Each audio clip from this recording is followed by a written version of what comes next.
Let's get into this. Scrapbook 11.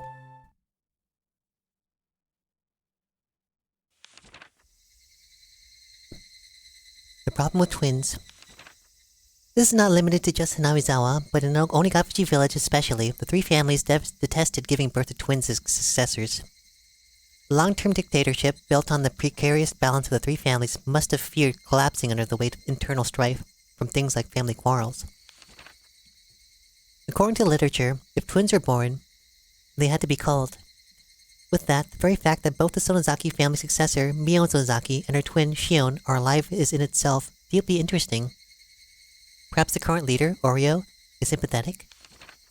Of course, the twins were not cared for equally, and as the heir, Mion receives special treatment. From what I've heard, despite the two of them looking exactly the same on the outside, talent lies solely with Mion. My own observations of the two of them don't leave me with that impression. Tradition dictates that the leader of the Sonozaki family is said to inherit a demon, and they tattoo a magnificent one onto his or her back.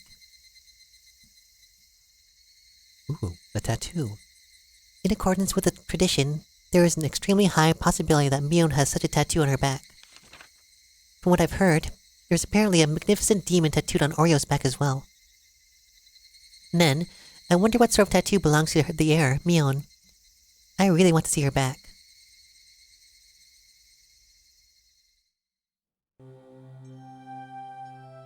At the Suzu Mahjong Parlor.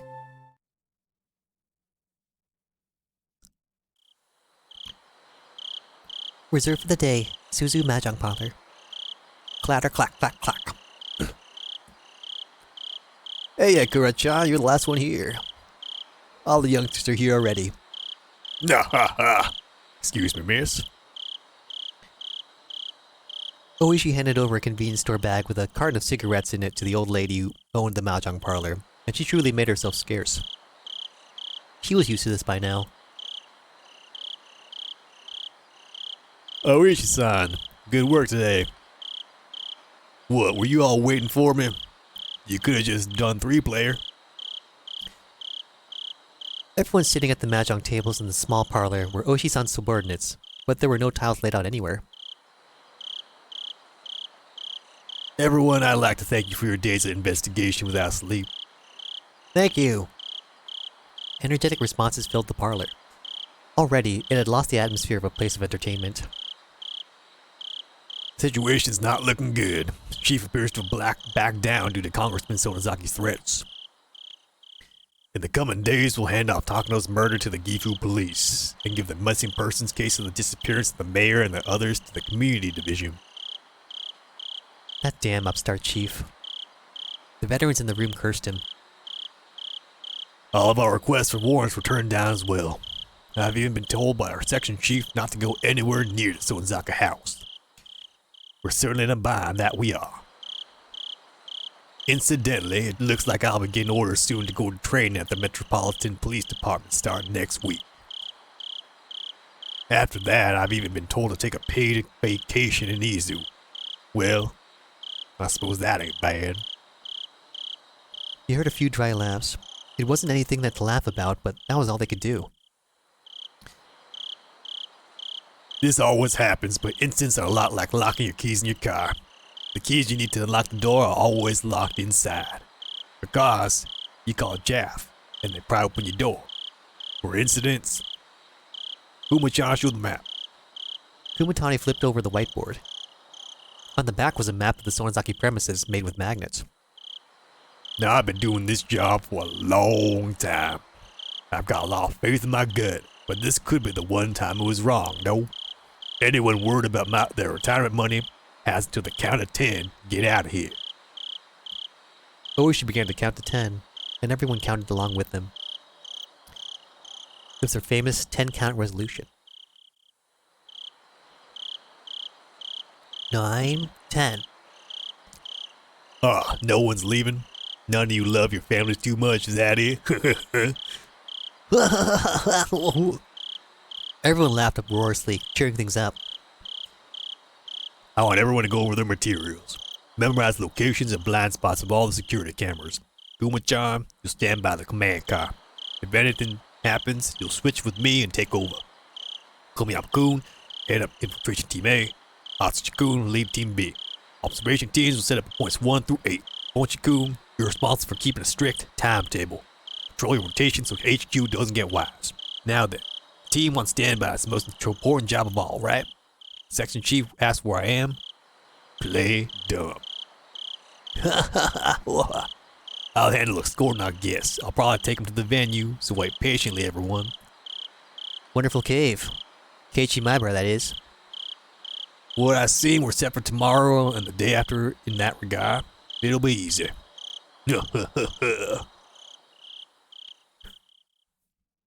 Uh-oh. Spec Ops mission.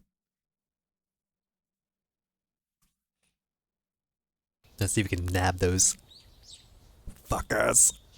Keiichi. Keiichi. Just leave him alone. His friends went missing. It might be really hard for him. Normally my dad never shows me any consideration, but this time he did. Shouldn't Keiichi stay home from school for a while too? I think it'd be safer not to go until the police do something about this. Maybe. Compared to what they could happen, taking a few days off wouldn't be a bad idea. Anyhow, how is it logical not to close school during such a dangerous situation? What do those teachers think our children are? Mom and Dad were getting pretty riled up, but at this point, I couldn't care less. Besides, that wasn't the only thing I couldn't care less about. The breakfast table, the food in front of me, the time and date, myself. I really had no interest in anything. This feeling, it was like a dead fog in my mind, and it felt like getting dizzy after taking strong medication. Keiichi, how are your studies going? You've gotten further than the other kids, haven't you? If you have, then you can take a few days off, right? I didn't even feel like answering. Today was Thursday. Only 4 days had passed since the Watanagashi festival. Such a short time, and yet now things are completely different. Everything had changed. The tranquil village, bright and clear as if it were an Indian summer, had undergone a total reversal. People were made to disappear every night, and who couldn't even relax when walking out in broad daylight. The village had become a world of fear. I had no right to curse this outcome. After all, the one responsible for everything was me. That night, I couldn't resist my honestly tiny, little, and incredibly stupid curiosity, and broke the taboo. This isn't somewhere we should be going, is it? Let's not. It's a crime to force your way into the local locked building, even if you don't steal anything. Shion, now that you know they weren't having some secret rendezvous, you've had enough, right? I don't want to do something like this.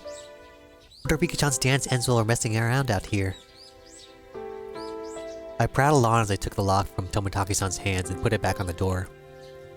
I'll forget everything I saw here, so come on. Let's go. Let's go. Takano-san was fretting, but I pushed her away. Tomitaki-san grinned painfully. Shion's shoulders drooped as if to call me an idiot. Even so, I didn't care. I pushed everyone farther and farther away. Rika-chan's dance was still going on. Then at last, her dance was brought to a close with uproaring applause. I too, until my hands turned red. I clapped. And I clapped.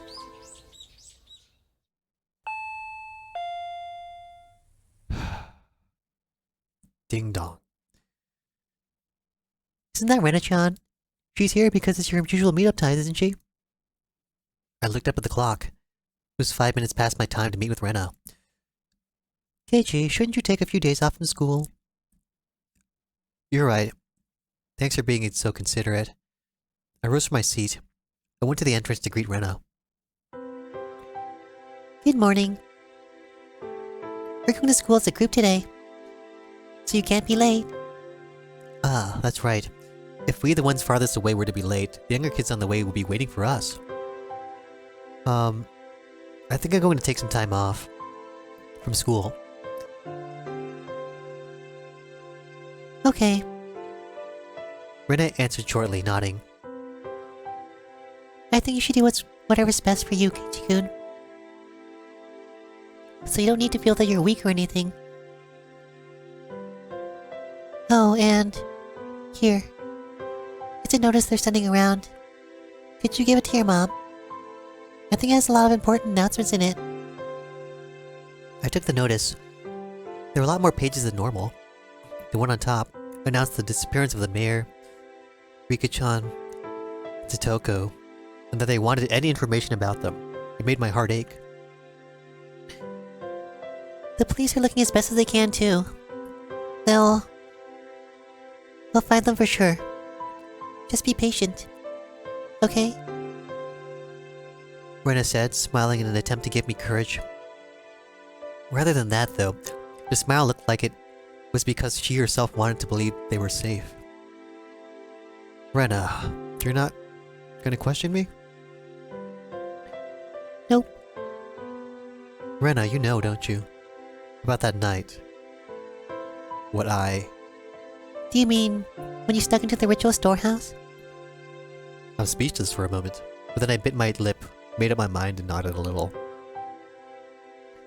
So it's all out in the open. Really, I shouldn't do bad things like that. Mi-chan was really mad. So she was upset. I suppose she would have been. I don't think she was angry. She wasn't as angry about you sneaking in there, though, as much as about you hiding it from her. Maybe, Kei-chan, you should have told her about yourself and apologized. I should have told her myself and apologized. That troubled me. Just 1 week ago, I did something that I, myself, should have apologized to Mion for. I'd hurt her badly. However, I hadn't realized that at all. Plus, with all the confusion that Shion's appearance had brought, I still hadn't been able to talk to Mion about it. Rena, you're right. I never realize anything until you tell me. Keiji-kun, hypothetically, if you had admitted you'd done something wrong right away and apologized to Mion-chan, I wonder if Rika-chan and Sadoko wouldn't have had to disappear. I couldn't answer right away. I couldn't admit to that. Wasn't Rena telling me right now, though, that I should have admitted to my crime sooner? If I had done that and apologized, would things not have gone in such a horrible direction? Rena's eyes were filled with kindness, but they weren't naive enough to forgive me for keeping silent, and they stared fixedly into my own. Yeah, you're right. If I had admitted my crime sooner, then Rika-chan and Satoko wouldn't have had to die or disappear. Smack. The palm of Rena's hands slapped me in the cheek. I stood there unmoving, my head still tilted in the direction I'd been hit. It didn't hurt at all. I don't think that anyone scolded you, Keiichi-kun. So I'll scold you in their place, okay? I pressed a hand to my cheek, now warm with embarrassment, and quietly stared down at Rena's feet. Going somewhere you're not allowed to go was a very bad thing to do. You understand that? Uh-huh. Answer me with a yes, Keiichi-kun. Yes. Also, what's even worse, you didn't admit to having done something so bad. You should have never do anything bad in the first place, but not admitting to it or apologizing for it is much worse. Yes. I was wrong. For a few moments, Rena stared at me, silently and intently, as if gauging my remorse. Then, finally, the tension in her face softened, and she smiled. Okay then, it's about time. I should be going. Alright. Be sure to give the notice to your mom, okay? Also warn her not to go out to pass it on after it gets dark. I bent down to pick up the notice, which I dropped when she slapped me. The pages had come out of the clasp and were making a mess on the floor. I gathered them up one by one. My hand stopped at a single, more lighthearted page, with peaceful sentences dancing on it.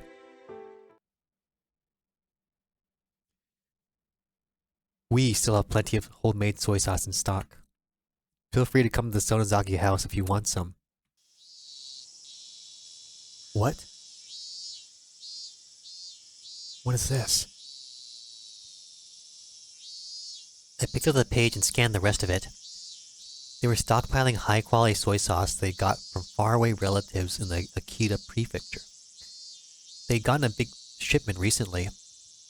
They couldn't use it all, so they wanted anyone who wanted some of it to feel free to come over. That's what it said. As a PS, it said, it arrived in barrels and to bring a 2-liter bottle or other container for it. That's how it tied together. If you need some soy sauce, then you would go to the Sonozaki house. Rena, did you know all along? Yeah, I knew. Rena had already been suspicious of Mion as soon as she noticed that the big bottle of soy sauce was missing. Riku-chan had taken the bottle and gone to Mion's house. And there she was erased. Riku-chan wasn't coming back, so Satoko called Mion's house since she knew where she had gone, and then Satoko got called there as well. That meeting on the day the mayor disappeared, didn't Oishi-san say the 3 families participated in it? The 3 families would include the Sonozaki family. Didn't he also say that the current leader was really old, so her heir, Mion, frequently stood in for her at public appearances? While the mayor was returning from the shrine, Mion called out and stopped him. She talked to him and invited him to their house, and then she made him disappear. Wait, what? Whoa.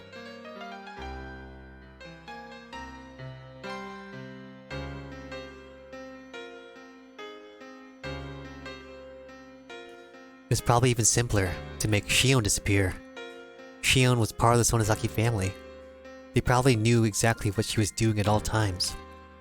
I'm sure they even knew her part-time job schedule too.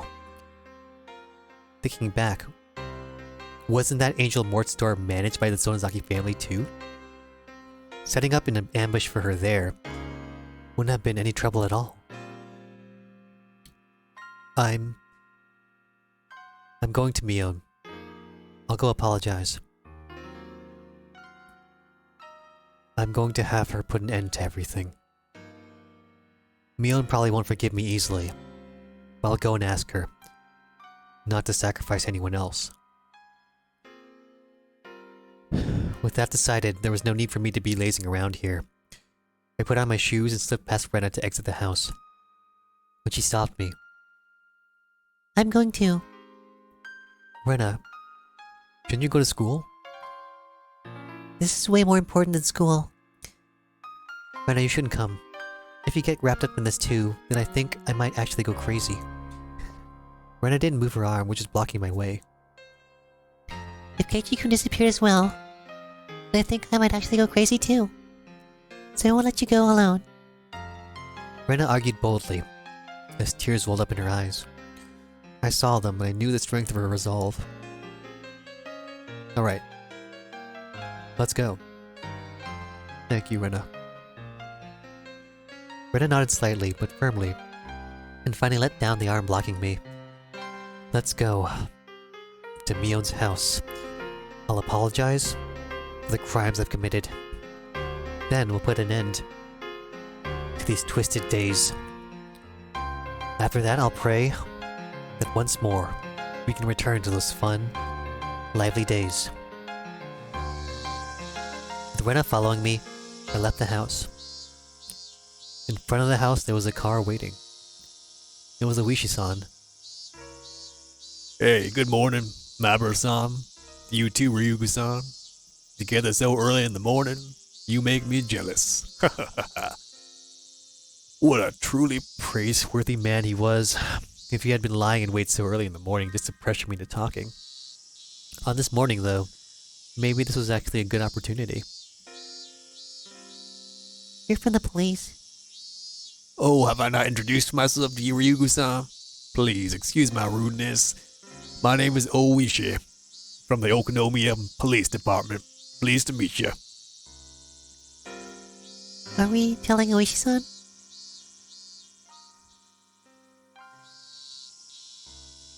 Yeah, I think my palm is enough punishment for your crime, Keiichi-kun, but we should leave Mii-chan's punishment to these people.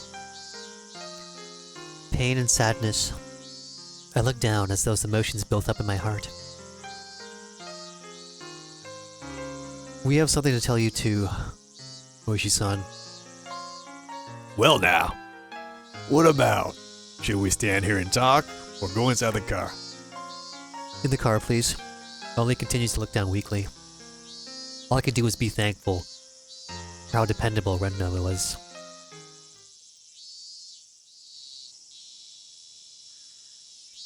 At Rena's urging, I revealed everything to Oishi-san. The latter, while making sure to throw in murmurs that he was paying attention every now and then, took notes. We continued that way for a while. How do you feel? Don't you feel a lot better now that you told me? Oishi-san asked this while scratching his head with his ballpoint pen. Of course, I don't feel better.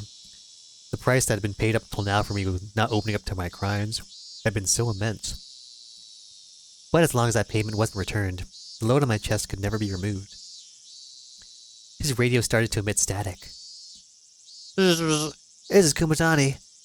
Oishi-san, over. Yes, hello. This is Oishi.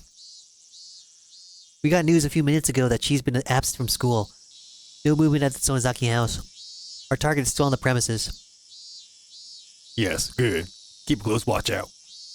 Roger that. Cars 3 and 7 just arrived for support. Return to base. Also, I think the division chief is looking for you, Oishi-san. Keeps annoying me too, even though I keep telling you I'm trying to get in touch with you. What should I do? If you're hard pressed for an answer, tell him you're actually under orders not to wake me from my morning nap. Got it. Bzz. The radio grew silent. Sorry about that. It was about work. He just said there was no movement at the Sonozaki house, didn't he? Oh my, does it sound like that to you? This won't do. Please keep that a secret, alright? I don't have permission from the division chief to be making private inquiries like this. Oishi-san had suspected Mion for a long time. Nor for questioning witnesses or for searching houses. We don't have permission for anything, really. The Sonozaki's house defense is said to protect the family members are also in full working condition. Without a warrant, we can't do anything about anything. Unless the crime happens right in front of us. Oishi-san, could you be... Rena's tone of voice alone was enough to make her spite clear as she stared at Oishi-san. You can't sit in the Sonozaki house. Were you trying to get Keiichi-kun to go in there instead? Rena, that's... What do you mean? This person. Just as I thought. Place really dirty. Stop, you're hurting my reputation. That said, I'm all ears to your explanation, okay? Oishi-san lit a cigarette and responded to Rena, wearing an expression implying he was calm and willing to let her comment slide. You can't get a warrant, but you've always had your eyes on Mii-chan because you thought she was suspicious. Yeah? You plotted to incite Keiichi-kun and have him go to the Sonozaki house. Then, if something were to happen to him, you'd use that as an excuse to go in. Isn't that right? I only understood about half of what Rena was saying. I knew, however, that Oishi-san had been trying to use me. Even if Keiichi-kun got hurt as a result, have you no shame? Isn't this how the police do things?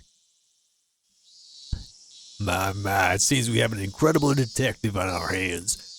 Oh my. Would you be interested in taking our exam? I'm gladly write a recommendation letter to get you into the detective division. You're despicable. Rena spoke quietly, her words dripping with hostility. I've been insulted in all kinds of ways in my life, but one or two words from a young girl is always the roughest for me. Even so, I suppose I should thank you for not arresting Michan yet. Don't mention it. Oishi-san seemed to be enjoying his exchange with Rena. The things this man thought were like a swamp.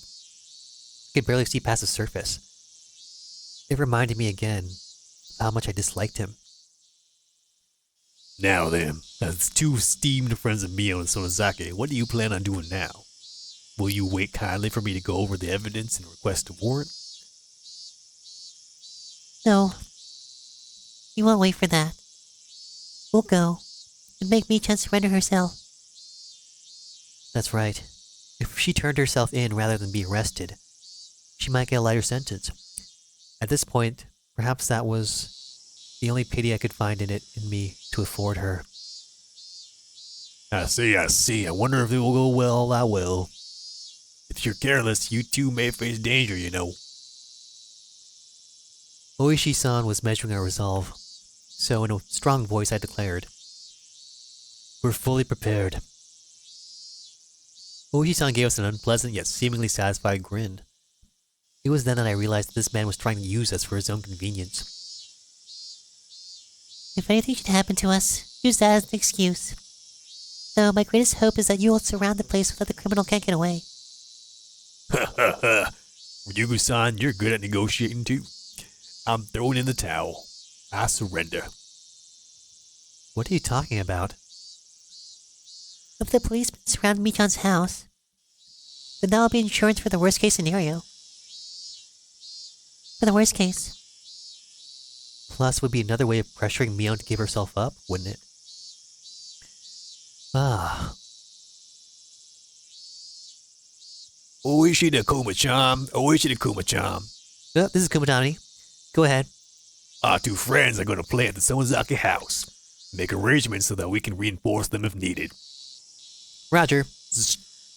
Their altogether too short conversation implied that our questioning was already a part of their plans. Then let's get going. Want me to buy some tea biscuits on the way there? Neither Rena nor I went along with Oishi-san's stupid joke. Oishi stopped the car at the place where we always waited for Mion. Come to think of it, I've never been to Mion's house before. I've only heard that's right down this road. This is as far as I can take you. According to our information, there are quite a few security cameras set up on the premises. Still, don't worry.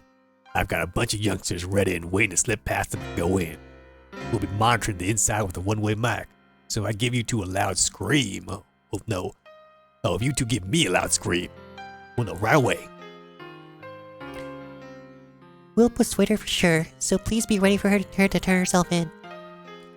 In both our eyes was determination. It was the only method available to us for lightening the sins of our good friend. Be plenty careful, you hear? You probably don't believe it right now, but I don't want you two being sacrificed if at all possible. You're right about that. With that rude response, we left the car. The clinging humidity and voices of the cicadas greeted us. I'd never have expected this would be happening today. Let's go, Keiichi-kun. Rena took the lead and began to walk down the road I'd never been. Rena, you've been to Mion's house before, right? Yeah, a few times. It's a really big house. You can fit a mountain in their backyard too. You can pick mushrooms and stuff, and there are fences everywhere. Big enough to fit a mountain. That's amazing. One of the three families controlling Hinamizawa, and the head family of the Sonozaki clan. Perhaps there is something to be said about this magnitude. The path continued onward, level and uneventful. There were metal fences along its edges, and beyond them were woods with trees growing thickly. The fences were high, the top of them bent inwards, sticking out like sharp spears. Plus, there was dangerous-looking barbed wire wrapping them. No one could look at them and not feel intimidated. In addition, there were signboards hung up here and there along the fence. Private property of the Sonozaki family. Entrance forbidden. Beware of venomous snakes. Active security cameras. Intruders will be charged an entry fee of 1 million yen. This forest, or should I say mountain, is this all their yard? It's more like their domain. As you can see, it's private property, but nobody maintains it. The forest isn't really the kind you can go hiking in. She could say that again. It really did feel like a neglected savage woodland. It was dark and damp, and certainly not a forest that made you want to go for a nice walk.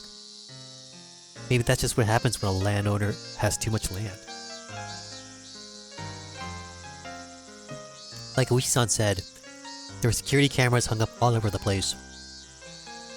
They had been weathered by rain and wind, casting doubt as to whether they were even functional. I wonder if Mion's watching us as we come to her. I don't think she is. The only people living in Mio-chan's house are generally her and her grandma after all. There's nobody to watch the cameras. What a useless security system. Well, Mio-chan's father seems like a pretty tough person to get along with. So whenever everyone in the family's getting together, the cameras are apparently working properly. That's right, Mion's father. He was a big shot Yakuza, wasn't he? Rena smoothly danced around the answer she explained. At last, a huge gate, as big as I'd imagined, appeared. Was she living by herself with her grandmother, in a house with such a grand gateway? I wonder if she's here. Beep! The old buzzer made a dull sound. Was it cut off in the middle and not getting to the house? We waited for long enough without a response for me to start thinking like that. However, we finally heard footsteps walking through the gravel on the other side of the gate. I nervously balled my hands, my palms now sweating, into fists. There was the clang of a bolt released, and the gate opened slightly. The person peeking out of the gap was none other than Mion. Well, this is unusual. Aren't you two going to school? Mion didn't seem all that surprised at visitors arriving in the morning, which wasn't a normal time. In fact, she almost seemed relaxed, as if she knew we were coming beforehand. We stayed home today. Kei-chan's one thing, but you two, Rena? You two are such troublemakers. Mion smiled lightly, in the way that Mion we always knew did. Well, let's not just stand here. Come on in. She gestured for us to follow her. I hesitated for a moment, looking at Rena. Let's go. Rena smiled cheerfully, as if she were passing through the gate of a good friend's house, and then did just that. I rallied myself and then go through the gate too. On the other side, it hadn't been maintained very well, but it was clear that the lot was magnificently wide. It wasn't quite what you'd think of when you hear mansion, but it was very clearly a vast place. Was this the first time you've been here, Kei-chan? Yeah. This house is enormous. Steep thatched roofs aren't in fashion anymore. This place could be a tourist attraction.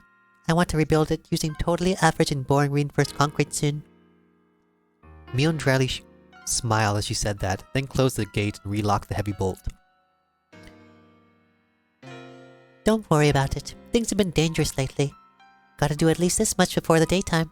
During the daytime. Yeah, you're right. Maybe it's my imagination, but I thought I saw the hint of a shadow in her smile. Well then, good sir and madam. I shall show you inside. Please, come this way. Mion bowed to us like a worker at a high-class hotel, then pivoted on her heel and began to walk. Rena gripped my stiffening arm lightly. Keiji-kun, you're too tense. We came to see Mii-chan, remember? You don't need to be that nervous. That's right. When I get nervous, I tend to let everything show on my face. I'll stop tensing up. Even if something were to happen, there were two of us. Oishi-san's subordinates were waiting outside the gate for us too. There's nothing to worry about. After thinking about it that much, I realized my nervousness was already gone, and laughed at myself.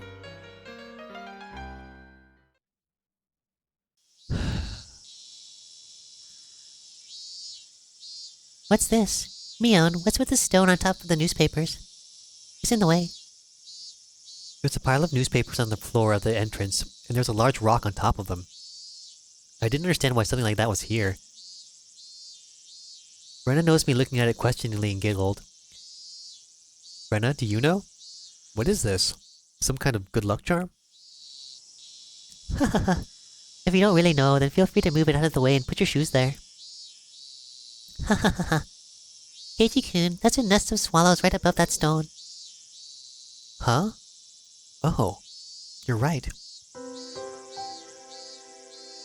This house is for people, but swallows will still come in without permission and make nests. It must be like a tradition for them. Whenever spring comes, they always make the nest here.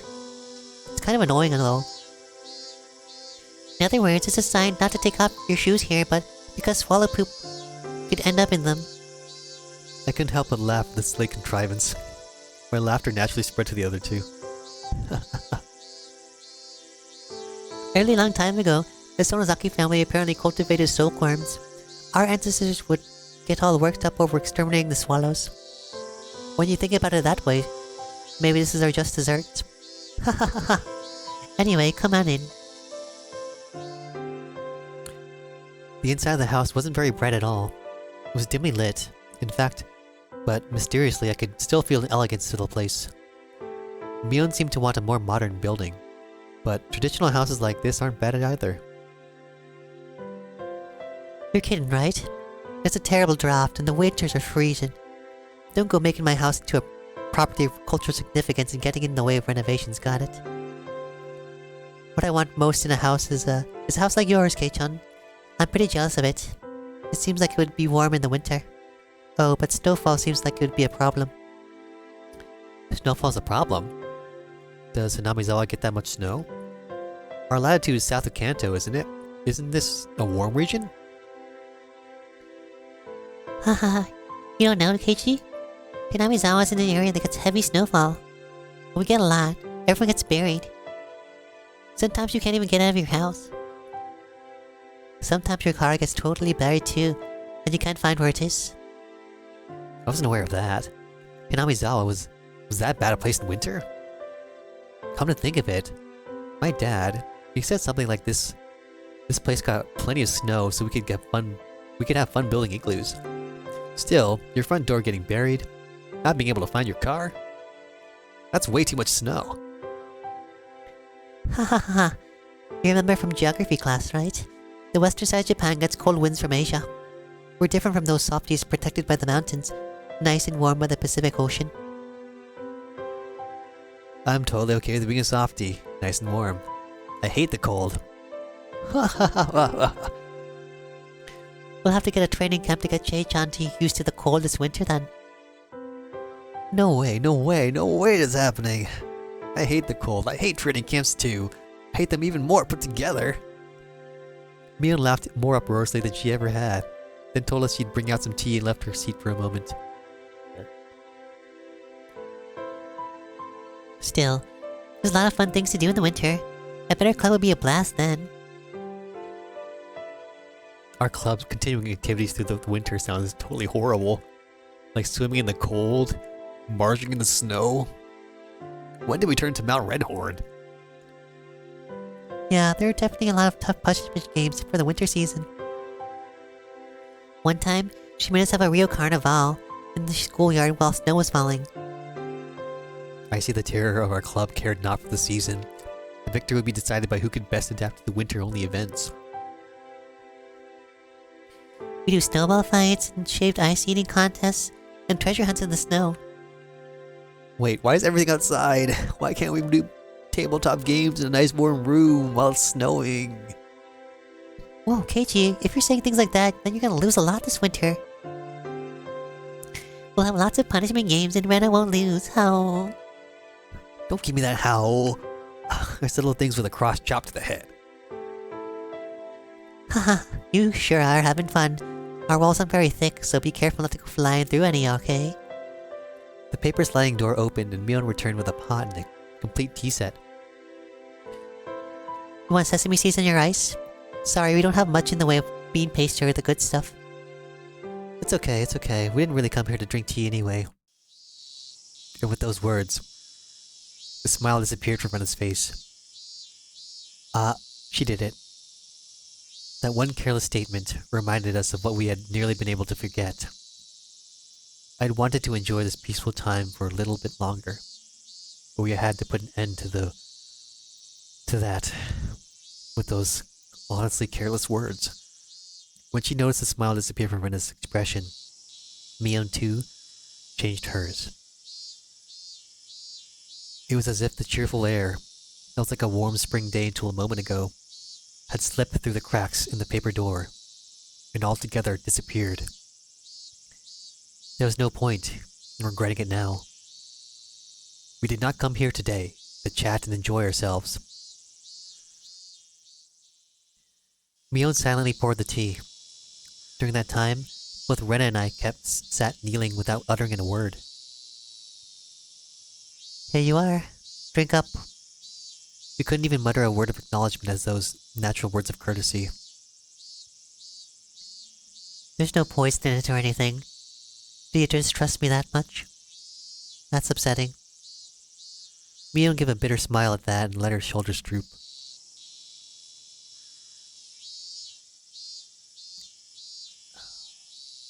We all remained silent. We remained silent, hoping that someone else would speak up first. That was, however, the one thing we didn't want to do, so we sat for a long time. At last, Mion smiled scornfully and opened her mouth to speak. Hey no, Kei-chan, Rena. You're the guests. Didn't you come here for something? If you don't speak up first, this old man won't know what to do. Rena and I exchanged glances, and we both resigned ourselves. Rena opened her mouth to speak first, so I stopped her. Keiichi-kun? It's okay. I needed to come here. Let me talk first. Okay. I understand. What would Kei-chan have to tell me? Please, give me your daughter's hand in marriage, maybe? Ha ha ha ha. Can't do that. My little Rena and Kei-chan aren't meant for each other. Go wash your face with miso soup and try again later. Afterwards, I thought her mean remarks were Mion's own way of showing consideration. Mion had said those mean things in a totally normal voice, and it drained the tension from my shoulders. Mion. First, I have something to apologize for. You do? What for? Mion pretended that she didn't know what I was talking about, but I'd clearly gotten my point across. Well, on the night of Watanagashi, the ritual storehouse behind the shrine, I went in there. I could see Mion's expression immediately become harder. I knew it was somewhere I wasn't supposed to go, but it was just supposed to be a little bit of exploration, and we didn't mean anything by it. Even so, I still shouldn't have done it. So I apologize. I'm sorry. To display my deepest insincerity, I pressed my head to the forehead to the table, and I meant it as my way of prostrating myself. I figured it wouldn't feel sincere enough if I raised my head right away, so I left it there on the table for a while. Mion didn't say anything. With my face down, I couldn't tell what sort of expression Mion had. Only the voices of the cicadas filled the room. Mixed with them, I could hear the sound of the clock ticking. That was all.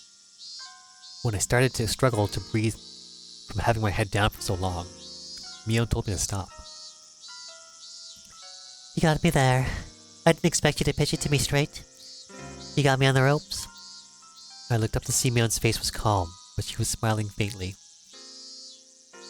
If you understand that, even though it was only a casual exploration for you, Kei-chan, that there are a lot of people who think it's no laughing matter, then it's okay. There's an old saying, when in Rome, do as the Romans do. It's been days since then. It may be too late, but I apologize. What I did was wrong.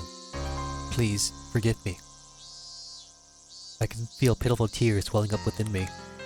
If I had done this sooner, maybe nothing terrible would have happened. It's okay.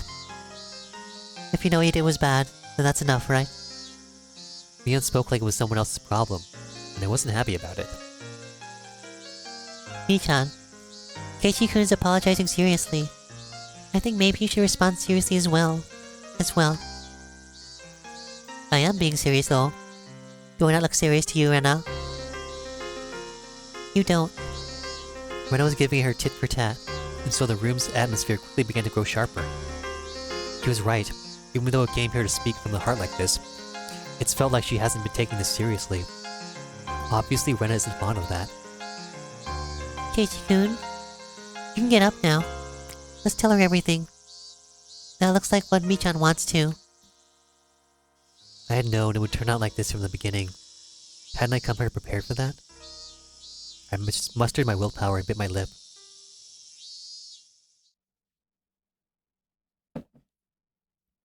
Mion, you called Rika-chan and Satoko the day before last, right? I don't remember doing so. If you have a reason to think so, could you let me hear it? It was evening, before dinner time. Rika-chan should have come here, bringing a bottle of soy sauce, to have you share some with her.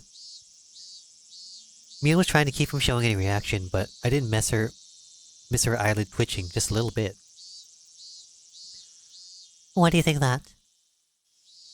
It's not hard to understand. Michan, you saw her too, didn't you? Rika-chan's room. Mion put a finger to her forehead and acted like she was thinking. There was chilled tofu, but no soy sauce. Plus, the big bottle of soy sauce that should have been under the sink was nowhere to be found. Haha, what?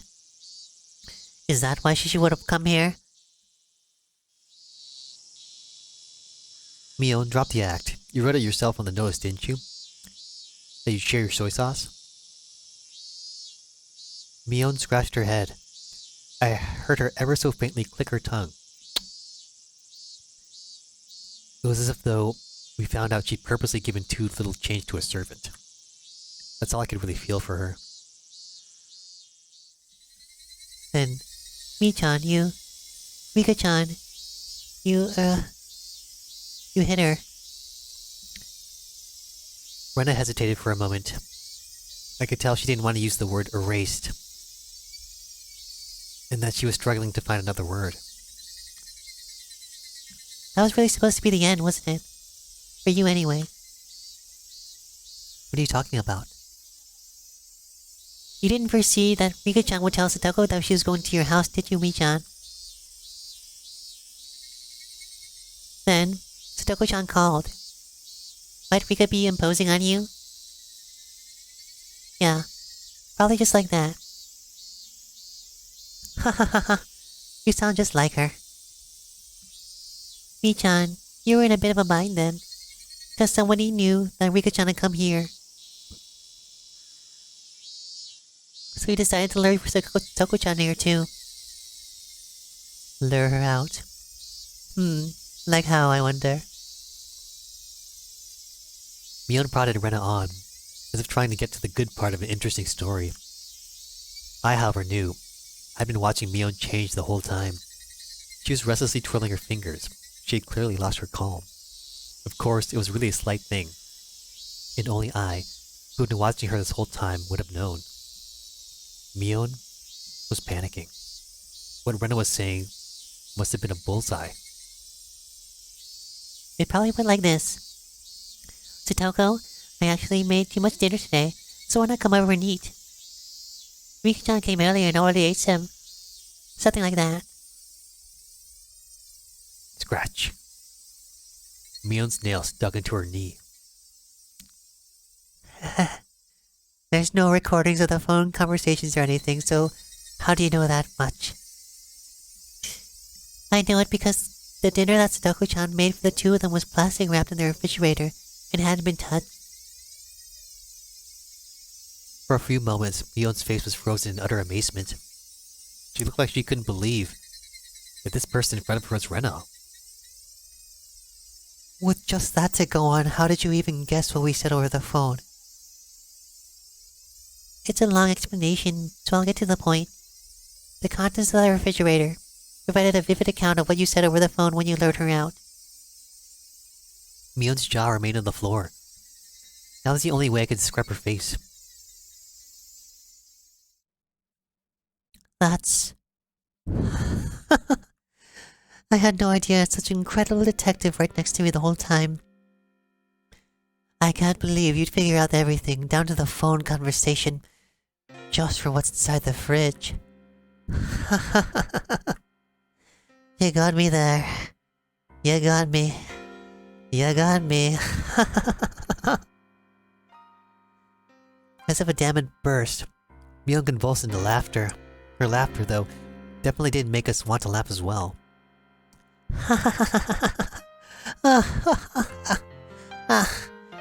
Mion got tired of her dumb laughter, heaved a big sigh, and scratched her head. It almost seemed like Mion had lost the detective punishment game for the club or something, and her punishment game had been decided. Oh, how fun would that have been if that were true. The incredible detective. Michan, you're the one who guessed what Oishi-san told us. He called me the incredible detective too. As soon as she heard Oishi-san's name, Mion's eyes began to display panic more clearly, so that anyone would be able to tell. Mion, the police have suspected you for a long time now.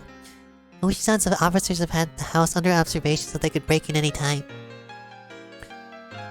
Mion attempted to feign calm, but it looked like she was having a hard time with that. Part of her couldn't believe that the police had her surrounded. She suddenly examined Rena's facial expression. However, she couldn't detect a hint of falsehood. Finally, Mion seemed to accept the fact that the police were encircling the house. Was the mayor Michan too? Were Tomotage-san and Takuro-san you as well? Mion didn't answer our rapid-fire questions. I could clearly see impatience in her eyes, which were still fading calm. At last, Mion, who had been sitting there lazily, readjusted her cushion and sat herself upright. At that moment, the atmosphere in the room changed completely. Mion's expression also changed. The impatience and wonderment in her expression disappeared, and she became so solemn, you would think she was about to conduct a tea ceremony. I could sense it. It was now, in this moment. Mion had ceased to be Mion, but had changed into Mion Sonozaki, the current heir to the Sonozaki house. That solemn atmosphere about her was clearly abnormal, and it was entirely different from that of the Mion I knew. Now, I could believe it. Now I could believe that she was the young leader who commanded the entire Sonozaki clan. Mion quietly placed both her hands on the tatami mat and gave a beautifully elegant bow, as if this really were a tea ceremony, and named herself. We meet for the first time. I am the current heir to the Sonozaki house. My name is Mion. Mion's movements were so elegant that they could cut, and we couldn't even answer her. All Rena and I could do was watch, baffled at her actions, which we could never imagine the normal her doing. I would like to welcome you to the Sonozaki main house today. I would greet you in all the place of our leader, Oreo. It seems as though you have various things you would like to ask. If I can be of any assistance, then I would like to answer, without concealing anything. What? What did Mion just say? Mion said she would answer anything we asked? There's a strong light of resolve in her eyes. It's really alright if we ask anything, then? I shall tell you everything that I know. That is why you have come here after all. Ren and I exchanged glances. There was a mountain of things we wanted to ask Mion. However, we hesitated for a moment on what we should ask first. The first question Rena gave was extremely abstract, but it was the question everyone wanted to know right now. Why? Why would you do this? That was what I wanted to ask as well. Why would you do this? That didn't only go for Rika and Sadoko-chan. It went for the mayor, Takano-san, and Tomotage-san as well. No, even further back, for all the incidents that were occurring every year. For a little while, Mion couldn't respond. Right when we realized that the question was too vague and tried to put it into more concrete terms, she finally opened her mouth to speak. To answer that question will take some time. If that is acceptable, however, then I would by all means like you to hear it. She spoke clearly. She spoke with a clarity that grandmother might use when telling a story from a long time ago. Do you know that Hinamizawa village used to be called Onigafuchi village? Brenda nodded lightly and shot me a glance asking me if I did. I returned her nod. Hinamizawa was once called Onigafuchi village. Yes, I heard all about that the night from Takano-san in the original storehouse. They firmly believed that the demon blood ran through their veins and cut off all contact with the outside world. They were worshipped by those in the villages at the foot of the mountains and treated like transcendents, those capable of magic. That's right. Our ancestors in the Onigafuchi village were proud transcendents descended from the demons. Those in the villages at the center of the mountains worshipped and honored them. Nevertheless, that all decayed with the end of the Tokugawa era. The black ships arrived, the era of the samurai ended, and the era of national isolation ended. And the tradition of worshipping Onigafuchi village quickly disappeared. Those things that lingered from the past were all to be detested. That was the kind of era it became. The Meiji era began, and the name of Onigafuchi village, with its long history, was forcibly changed to Hinamizawa village. I've heard the Meiji government strongly wished to erase the old customs. The abolition of feudal domains and the establishment of prefectures. An era had begun, seeing Japan sprinting up the stairs that were beyond their means to try and reach the same level of the rest of the world. All things in the Western style were to be extolled, while all old traditional things were to be scorned. That was the sort of era it was. Our ancestors in Onigafuchi village were proud transcendents descended from the demons. Onigafuchi village disappeared in a flash. At last, Japan, provoked by the great European powers colonizing countries in Asia one by one, began a policy to increase its wealth and military power so they could stand as a global power in its own right. Conscription began, and they won war after war, the First Sino-Japanese War, the Russian-Japanese War, and until the Pacific War broke out, they recklessly climbed the staircase towards modernization. At the time, Onigafuchi village had already lost its impenetrability. The villagers, once worshipped as transcendents, were now on the receiving end of inhumane treatment. The sacred Onigafuchi village had been groundlessly labeled as an isolated village of those afflicted with incurable diseases, a mere shadow of its former self, and stood on the precipice of an era of hardship. Thus began harsh days where one would suffer unreasonable discrimination just because people knew one was from Onigafuchi. The children in the village at the foot of the mountain were taught not to go near Hinamizawa because filthy germs are rampant there. Children who had come into contact with children in Hinamizawa would cry and wail as their parents rubbed purified the spot they touched by rubbing salt on it. One of the adults said to the children, "If you get lost in Hinamizawa, you'll be kidnapped by demons, cut into pieces and devoured. Never ever go near the terrifying village of the man-eating demons." That's what he taught them. Another said during a famine long ago, the people of Namizawa gathered up all the corpses they discarded into the dry riverbeds, then cooked and ate them in order to survive. Groundless stories, but said in such seriousness. Baseless slander added to baseless slander, making Onigafuchi village's historically accurate, thrilling history all the more believable. Perhaps the chain of undue discrimination was a manifestation of people's anxiety towards the uncertain times. Of course, the story didn't end with only the perspective of children. If anyone found out you were from Onigafuchi, you'd be turned down from any job you applied for. People would go back on engagements and marriage proposals. As for the marriages where one partner had lied about it, as soon as truth got out, they were divorced. It even caused trials. They would appeal that when one came from wasn't important enough to reason to divorce. They would, however, lose their case. Lying about one's birthplace apparently constitutes a heavy act of misrepresentation in marriage. That's terrible. I've heard about such discrimination towards those in small villages in civics class. Just because others knew you were from a tiny hamlet, you would be subjected to every societal disadvantage there was. A modern form of bullying. Though I only memorized that because it was going to be a test one time. I recalled being such suspicious about it and unable to believe such discrimination occurred in modern Japan. Well, I suppose I can't say that they weren't asking for it. Our ancestors were proud of the demon blood flowing through them. They lived their lives boasting about it, and scorning those at the foot of the mountain after all. They struck fear into the villages down there with their mystique and demanded gifts of dread and tribute. With that, Mion smiled for the first time, albeit in self-mockery.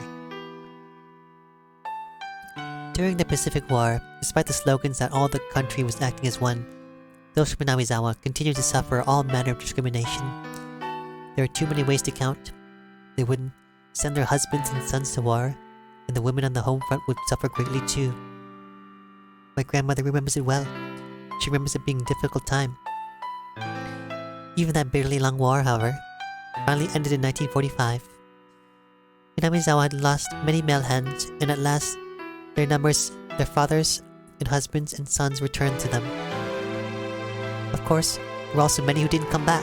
Nevertheless, for those in Minamizawa, who were at their limits, barely able to maintain the village without the men, the return was a very happy thing. MacArthur's GHQ set to work on drastically improving mindsets and strove for the abolition of unfair discrimination. They could feel day breaking on the dismal night of the previous era. Minamizawa was on the verge of turning into a ghost town. Those in the village started to say that they should rebuild it once again, and got to work, trying to make the village even a little plentiful. During that time, someone appeared who built up a fortune through a vast number of dealings with the black market. That was Mion's grandfather, the husband of the elderly current family leader, Sohei Sonozaki. Sohei said that he managed food warehouses in Harbin after being dispatched to the Chinese mainland. When it was time to pull out, he conspired with his superiors and comrades and stole a great deal of the army's canned goods. He hid them somewhere in the Seto Island Inland Sea and sold them widely at a huge price on the black market, thus earning a fortune. Sohei didn't spend that fortune for his own pleasure either. He entrusted the entire amount to his wife, the head of the Sonozaki house. Let's revive this ruined village. All that live here are our family, and this fortune is our collective property. So he proclaimed to my grandmother, current head of the family. That vast fortune is a huge reason why Hinamizawa was revitalized after the war. I see. With that, Hinamizawa came back to life, and that's how the Sonozaki family has established its current prosperity. Of course, there were many people who begrudged the money coming from the black market. But the villagers had no longer minded it. They succeeded at one business venture after another. Those who had succeeded freely supported those who followed them. The giant family of Hinamizawa, tied together with strong bonds, kept on expanding its influence. The Sonozaki family, the center of everything, would be extolled for a long time as the minds behind Hinamizawa's revitalization. The person at the middle of it all was your great Nana, Mi-chan? That's amazing. What a great success. Mia looked like she was honestly happy when I praised her. However, around 1955, the wind started blowing in the other direction again, because of the canned flesh incident. Canned flesh. It sounded so hideous, and just hearing it made me nauseous. Someone naming himself as my grandfather Sohei Sonozaki's superior confessed that those canned goods had been human flesh. Minamizawa, the village in which demons lived and ate humans. They were just about to wipe away that cursed stigma. The light they had finally started to see in their peaceful lives grew hazy and disappeared. The shocking truth, as revealed by his former superior, stolen provisions from the old Japanese army that had been a huge cornerstone of Hinamizawa's revival, had been canned human flesh. Why were there cans like that? Wasn't Sohei just the manager of food warehouses? His superior revealed that Sohei Sonozaki did not have the job of managing food. In reality, Sohei's job during the war had been to exterminate pestilent mice and to transport the corpses of those with infectious diseases. It had been unfair treatment, all because of the lowliness of his origins. As a result, though, he'd been returned safely without having been sent to the front lines or being detained. Perhaps that was the only fortunate thing to happen to him. Finally, Sohei was enlisted as an assistant to a military medical institution. There, however, he found something even worse than the low, scorned, depressing customs of Onigafuji village. In the research they were carrying out. Could that have been... well, you know, the bacteriological corpse in the old... corps in the old Japanese army or whatever? Keiichi-kun, you heard that? What could it be? I was pretty sure it was Unit 731. It was a nightmare unit that devoted itself to researching terrifying bacteriological weapons to break the deadlock in the war. They used many innocent people as fodder for horrible human experiments. They methodically observed how many days a new strain would take to kill its victims, how many days it would be when injected, how many days it would be when swallowed. They dissected many people to find that out. Sometimes they wouldn't bother waiting until they were dead, and dissected them while they were still alive. They would strap them into centrifuges while still alive, and crush them in decompression chambers while still alive. When a live human decompresses, all the holes in their body get pushed outwards, and their intestines get pushed out of their anus like a snake biting at it. Blech. I have a feeling I saw something like that on a documentary one time. That makes me sick. They still hate Hinamizawa, huh? You said it. Mion agreed with me, giving a faint, sad smile. It wasn't as much in the way of communication, but for some reason I was happy to have it right now. The unit Sohei was in did way kinder research than that. They were researching concrete methods for reducing the difficulty of delivering food on the battlefield. The military's designs at the start of the war completely fell apart, and a chronic food shortage broke out all over the battlefront. The food shortage led to malnutrition, and as their natural resistance is lowered, soldiers felt one disease after another. Spirit and morale lowered as well. They wouldn't be able to maintain their forces at this rate. Apparently, that was where the research started.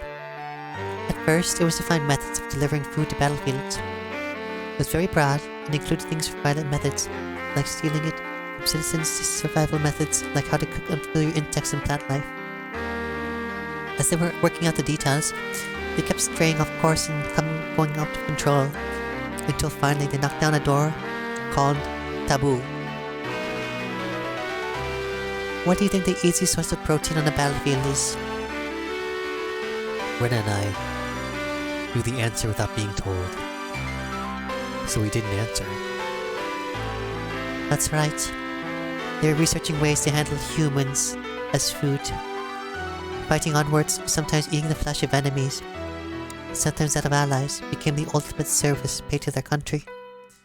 They were deathly serious about this doctrine. It really is a riot. My grandfather was despised as someone who ate human flesh, and yet they had gone above and beyond that. Apparently he always thought about it too. Even if he was a vulgar man-eating demon, there were far more ugly demons than he. So no matter how much he was scorned, he wouldn't put up with it. At last, they had a handful of test prototypes. When the soldiers learned it was human flesh, however the scientists couldn't make anyone eat it, so it was apparently sent to the front lines. The cans were labeled meat substitutes, and so they wouldn't accidentally eat it themselves, they stamped the bottoms with a circle. The starved soldiers on the front lines apparently loved all the prototypes they were sent. Among them, those who cooked it in soy sauce, like it was Sukiyaki, loved it the most.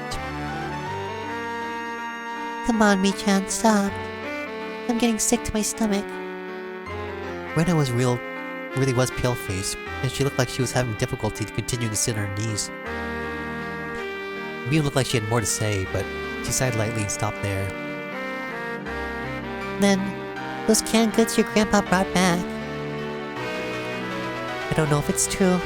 Sohei denied it was human flesh up to the day he was died. However, those who begrudged Hinamizawa's sudden revival called him a savage for making a fortune from selling human flesh, and the villagers began scorning him again. He returned to a time where children would be jeered at and have rocks thrown at them. The stifling silence came back. What a seriously hopeless and sad story it was. They discriminated, were discriminated against, discriminated, and were discriminated against. Why must they attach worth and rank to it? Why can't they live without looking down on people? Why can't everyone enjoy life together? I didn't know. My grandmother, the family head, once told the children of the village this. If they throw a stone at one of you, then two of you must throw stones back. The children asked her, what if they throw stones at two of us? Of course, the answer was simple. If they throw stones at two of you, throw them back with 4. If they chase 8 of you with enough sticks, ride them off with 16. If they slander you 30 of you, yell back with 60. Finally, the children asked, what if we were attacked by 1,000 people? Even that answer was simple. If 1,000 people attack, then everyone in Namizawa will stand up against them. It was a manifesto to spur people into action. My grandmother rose, not only as the leader of the Sonozaki house, but as the mother of Hinamizawa. It was halfway through 1955. It was a time when riots over the treaty with the US were rampant, a time of battle and action. The people of Namizawa joined together and fought, treating unfair discrimination towards one as a crime against them all. It didn't matter whether that one was a child or an adult. If they heard a child had been told off, and everyone would crowd the house of the perpetrator, acting as a whole. If they heard an adult had been treated unfairly, men and women, young and old, would all band together and stand up against it. If you meddled with young people from Namizawa, you would be in trouble. They probably figured that if they could make others think that, they'd win. Hey John, do you remember how many people came to help you when you got involved with those delinquents in town? I recalled how much of an impression it left on me. But the people of Namizawa boldly came to my rescue. The people of Okonomiya averted their eyes so they wouldn't get involved. My grandmother fought, and my parents carried over on the fight. At last, peace returned to Namizawa.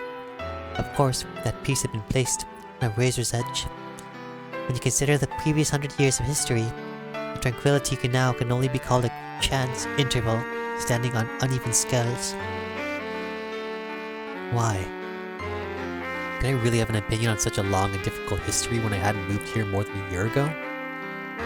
Yet, I said it anyway. Why can't everyone just live in peace? What happened to those old stories of Urashiro-sama that I heard from the Takano song? Man and demon joined hands and lived together in harmony. Didn't Urashiro-sama remain in this world to watch over that? It's a fairy tale. I mean, that even if those people and the demons were real, the Urashiro-sama who mediated between them wasn't. Is that why Urashiro-sama's curse happens? A cool gust of wind blows in from outside, fluttering Mion's long, beautifully clear hair. Mion kept her refreshing smile without answering, and didn't even change her expression, but even that became a silent answer. So that Hinamizawa village might once more be like Onigabachi village, so that we may again be a sacred existence, worthy of worship. That was the earnest wish of our ancestors in Onigabachi, and the mission of those who inherit it, the demon in the Sonozaki main family. Those who inherit the demon? For generations, the Sonozaki family has had a custom of including the character for demon in the leaders' names. If you write out my name on your hand, it should appear plain as day. I trace out the word Mion on the palm of my hand. She's right. The character for demon is in there. Not only my name either. The demon is engraved on my body as well. When she said that, she quietly rose and began to lay her hand on their closing. It's okay, Mi-chan. You don't need to show us, okay? Thank you. With just that exchange, I guess what she meant. Most likely, somewhere on her body, there was a permanent seal, such as a tattoo or marking, that proved that she inherited the demon. Mion wouldn't sit back down. She smoothly opened the paper door onto the porch. A refreshing breeze began to cleanse the damp air and filling the room. Mion quietly gazed out the wide yard for quite a while. On her shoulders was something I could never imagine the normal Mion carrying. It was the heavy, truly heavy history of Hinamizawa. No, of Onigabuchi weighing down on them. What kind of words could I possibly say to Mion like that? Rena wasn't saying anything to her either. Only the voices of the cicadas drowned out the silence. At last, after a long period of nothing, Mion murmured, The serial incidents happening over the past 5 years. I was directly related to some of them, and indirectly to others. Some were not the Sonozaki family, but rather were related to the others, the Kimiyoshi family, and the Furude family. I think I was at the center of all of them. She said it with all without turning around, with her back to us. At some point, her tone of voice had gone back to being the Mion we knew. I have faith in what I've done. I don't feel any guilt. If I did, Perhaps it would be that I will have to leave the stage before the heir is decided. If I am caught and tried in a court of law, I suppose that's how it works nowadays. Being able to retire with Namizawa at the most peaceful it's been in 100 years could be the happiest thing that's ever happened to any of the Sonozaki leaders of the past generations. Mion leaned a shoulder against her paper door and slid down and flopped on the ground. It was an act of such resignation that just seeing it made me hurt inside. Numerous terrible crimes Mion had been a part of suddenly began to fade from my mind. Hey, Mion, I don't care what happens after this. Can't you just try to struggle as much as you can? Try to run away? As soon as I begin to think that way, Rena's ringing voice filled the room. But, Rika-chan and Tsutogo-chan, you killed them, didn't you, Mi-chan? The sharp points of her words stabbed into my chest, despite not being directed at me. I'm not saying that's okay if you killed other people. Regardless, Mi-chan, you killed Rika-chan and Tsutogo-chan. Rena's words were more biting than any I'd ever heard. Even now that we knew all the heavy history pressing down on Mion's shoulders, she had criticized her for killing our friends. Just as I bear the duty of the Sonozaki family, Rika-chan bore the duty of the Furude family. That duty was to protect the ritual storehouse. My chest tightened. I learned around last year that Rika-chan had said something about it. The bars in the storehouse were too heavy for her. She wanted to change them to a simpler lock and key. Even the priest before her had complained about being heavy. He was very aware of how hard it was for Rika-chan. I will make sure to guard it, so I want to replace the lock with something lighter. I replied on the behalf of the Sonozaki family leader. Ever since the string of freak death incidents, there seem to be people who are insolent towards Oyashiro-sama. So we shouldn't replace the lock with a simpler one. That said, the leader of the Kimiyoshi family, Old Man Kimiyoshi, If that's too difficult for you, Rika-chan, then I think it's okay to replace the lock. he said. The very fact that it was locked with a key was an indication of it being somewhere you mustn't enter. There's nobody bad enough to break through it and go inside, he said. Even if we were like his leaders, I couldn't find it in me to argue with Old Man Kimiyoshi. Well, Since I owed him as much. In the end, we decided to change out the lock on the storehouse. I switched it to a really cheap and tight light padlock. Old man, Is this really alright? Nana says that if possible, we should keep the lock the same. It'll be alright. You're quite the worrywart. If anything happens, this old man will take all the responsibility. Do you promise? You mean that you'll take responsibility as the leader of the Kimiyoshi family, right? You should be well aware of how sacred the things inside really are. It's okay. There aren't any bad cats in Hamizawa who would open up the lock and break in. Meow meow. Oh. Sobs escaped from my mouth. Something hot and wet dripped down in spades and fell onto the knee mat. I had already heard of the thieves entering this ritual storehouse during the Watanagashi festival. There were 4 of them. We decided to act within the day. At the same time, we needed to demand the ones who allowed the thieves to break in, Rika-chan of the Furude family, and old man Kimiyoshi, take their responsibility. My tears dripped and dropped, dripped and dropped, until just now, I had decided that it was Mion's fault that she killed Rika-chan and the others. I was wrong. The one who killed them wasn't Mion. It was me. I might as well have killed them. Keiichi-kun. I had a chance to stop this tragedy from happening. And yet, I didn't. Cheap curiosity got the better of me, and I didn't. If, at the time, I'd stopped us from sneaking into the ritual storehouse, Rika-chan and the others wouldn't have had to die. If I had, then nothing would have happened. We'd be spending our days having lots of fun, like we always did. I was an idiot. If by shedding tears I could take it all back, then it would have filled up the room with them. However, such a meager act wouldn't be enough to redeem myself for the crime I've committed. Kei-chan, you're not at fault.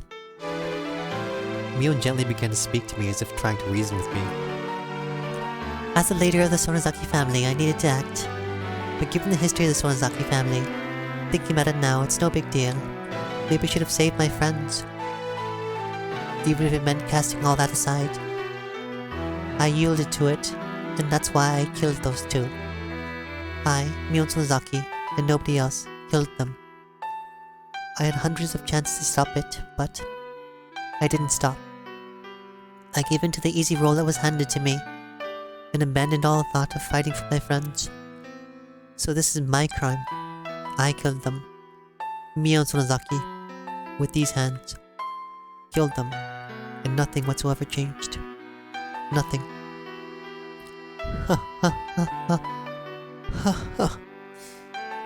Her masochistic laughter was sad, especially because Mion was boasted in the club that she would turn the tables on whatever predicaments presented themselves. It was so painful. Still, Mi-chan, you saved one person of your own volition. Huh? As I looked at her surprised, when I stuck her finger right at my forehead. You left Keiichi alive. As strong as you are, Mi-chan, it would have been no trouble for you, but you didn't kill him. That's right. Mion was so cunning that nobody could stand up to her, even in our club. If she had seriously tried to kill me, I would have been dealt with on the very first night. So many people had been sacrificed, but I was always left out in the cold. When did I first realize it? Even though people were disappearing one after the other, for some reason I had this vague belief that only I would be left alive. Why didn't I kill him? As a demon, I can't even begin to guess. Maybe Mion had some reason she didn't want to kill you. What's that supposed to mean? Shh. Mion put a finger to her lips and to say that Rena didn't need to talk. Is Oishi waiting outside? Yes. Any way out? No. They said they have the place surrounded. It seemed like they called a lot of cars over the radio. I think they have our entire property surrounded. Mion fell silent. Rena's mercilessly words felt cruel. But they weren't meant to be. Maybe they're trying to lessen their good friend's pain, if only by a little. Maybe they were considerate, like he was trying to help. Please, turn yourself in. Mio didn't open her mouth, but she smiled. Just a little. We'll go with you. We'll never leave a friend by herself. Flying children and Rena are the only things I can't beat. Ha ha ha ha. She rose, scratching her head. Her face had returned entirely to that of the usual Mio. I'm well aware of how serious my own crimes are. Even if they accept me myself turning in, I'll probably never be able to come back there. I couldn't say anything. The number of deaths Mio was involved in was just too large. So much so that maybe recommending that she turn herself in was, in a way, extremely cruel. So I'd like you to hear one last selfish request.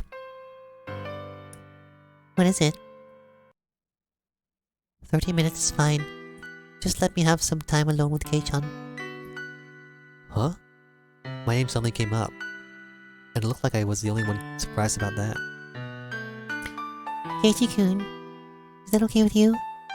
If you don't want to, then I won't make you.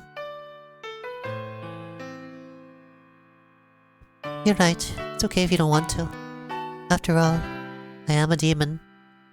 And Kei-chan is a bona fide human who moved here from somewhere else. For us to be compatible, as long as the ratio someone doesn't exist to mediate, it simply isn't possible. There's no reason for me to hesitate. Mion had been engulfed by heavy, unopposable tradition. Right now, the duty of handling this had fallen to me, and me alone. In fact, with me cornered, it would have been okay for me to blame her. However, Mion didn't say one word of blame. Far from it. I was guilty of the same crime, and she let me go. Amidst the fate she could not oppose, she saved me alone. I didn't know whether I should be thankful for that. Thinking upon it now, I didn't know how much easier it would be if I were to be granted the same punishment as Riku-chan and the others. The only thing I knew for sure was that I had an equal duty to bear, the sins that Mion shouldered, so that when I came to Mion's last request, there was no reason for me to hesitate. Sure, it's fine. Thank you. I'd like to thank you too, Keiichi-kun. Rena stood up. It looked like she would keep her promise with Mion and leave. Well, it's fine, Rena. You can wait right here. I just want to go around the yard with Kei-chan. If you're bored, you can go to my room. You can read any manga you like. And if there are any volumes you like, you might as well take them. I don't want to. Mi-chan's books belong to Mi-chan. Rena couldn't bring them back home with her so freely. You're such a good kid. Only in times like this. Mion took Rena's hand and rubbed it violently, like I always did. Okay, let's go, Kei-chan. I began to walk after Mion, who headed for the hallway. Then Rena suddenly stopped me. Take care of Mi-chan. Yeah, Mi-chan really does believe she will never be able to come back. I didn't know how much about laws. With as many deaths as she'd been involved in, the chances of her escaping a heavy punishment seemed non-existent. Watch out, so that you don't make her lose her temper, okay? Mion might not surrender herself to justice, so I might have to put an end to it myself. Rena had already thought that far ahead. Right, I won't let that happen. Rena rubbed at her tears, which had fallen without me noticing them. Okay, then go after her. I nodded and followed Mion, who disappeared out the front door. I could clearly hear Rena sobbing from the other side of the paper door. Why was Mi-chan made a successor to demons? Maybe it just had to happen that way, but it's just so awful. Something hot burned down my cheeks. They were my tears. I fiercely wiped them away. This was the last time I could offer This is the last of my time I could offer to Mio, so I absolutely didn't want to let her see my tears during it. Mio already was waiting outside the front door. I put on my shoes, tapped my toes against the floor a few times, then left, and Mion timidly came over. Why is she turning all red at a time like this? Can I hold your arm? It was such a modest request. I don't mind. With my permission, her face lit up with glee, like a child being given a toy, and took my arm. You get kinda nervous with your arm through mine. You're not thinking, for example, that I suddenly put you in a world-class joint lock or anything. You two say the same things. I don't think that. At all. Back when nothing had gone wrong yet. During those nostalgic days of the bustling commotion at Angel Mort. I counted back and was amazed. It had only been 1 week ago. It had been arm in arm. I had been arm in arm with Shion then too. Linking arms with Mion like this really reminded me that they were twins. How much strength they put into it, the sensation of their arms, their warmth, and the blood flowing. I could feel that their living sensations were all exactly the same. I think Shion liked you, Kei-chan. I see. If this were a regular conversation, I might have jumped back, red in the face. Right now, though, no matter what I heard, my mind remained at peace. Mion and Shion, got along well, didn't you? Well, I wonder. Kei-chan, do you think your right hand and your left hand get along? Huh? My right hand and left hand? I don't think you could describe them as getting along or not. That's how our relationship is. You can't measure it by the scale of how well we get along. That didn't sound like it meant they get along really well. For example, if one of your hands is dominant, then there will always be a better hand. If you only had one of it, you put on your dominant hand without thinking, right? I think maybe it was like that for us. That doesn't mean, though, that anyone would be okay with losing their left hand. It's that kind of unexplainable relationship. I think that maybe you live too close together. No, I think that maybe you live too close together to stop being able to see it, but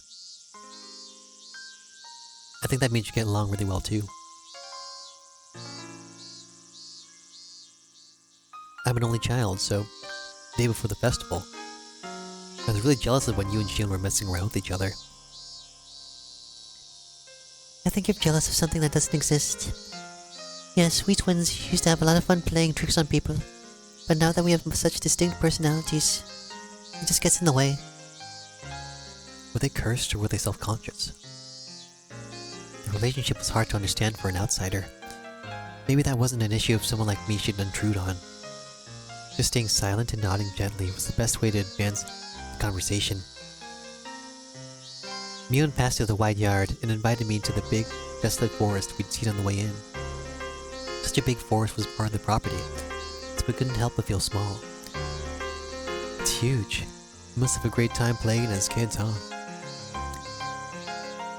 Mion seemed to be silently reminiscing. I couldn't look into her mind, but she was probably thinking back to those fun days when they played as sisters without any antagonism.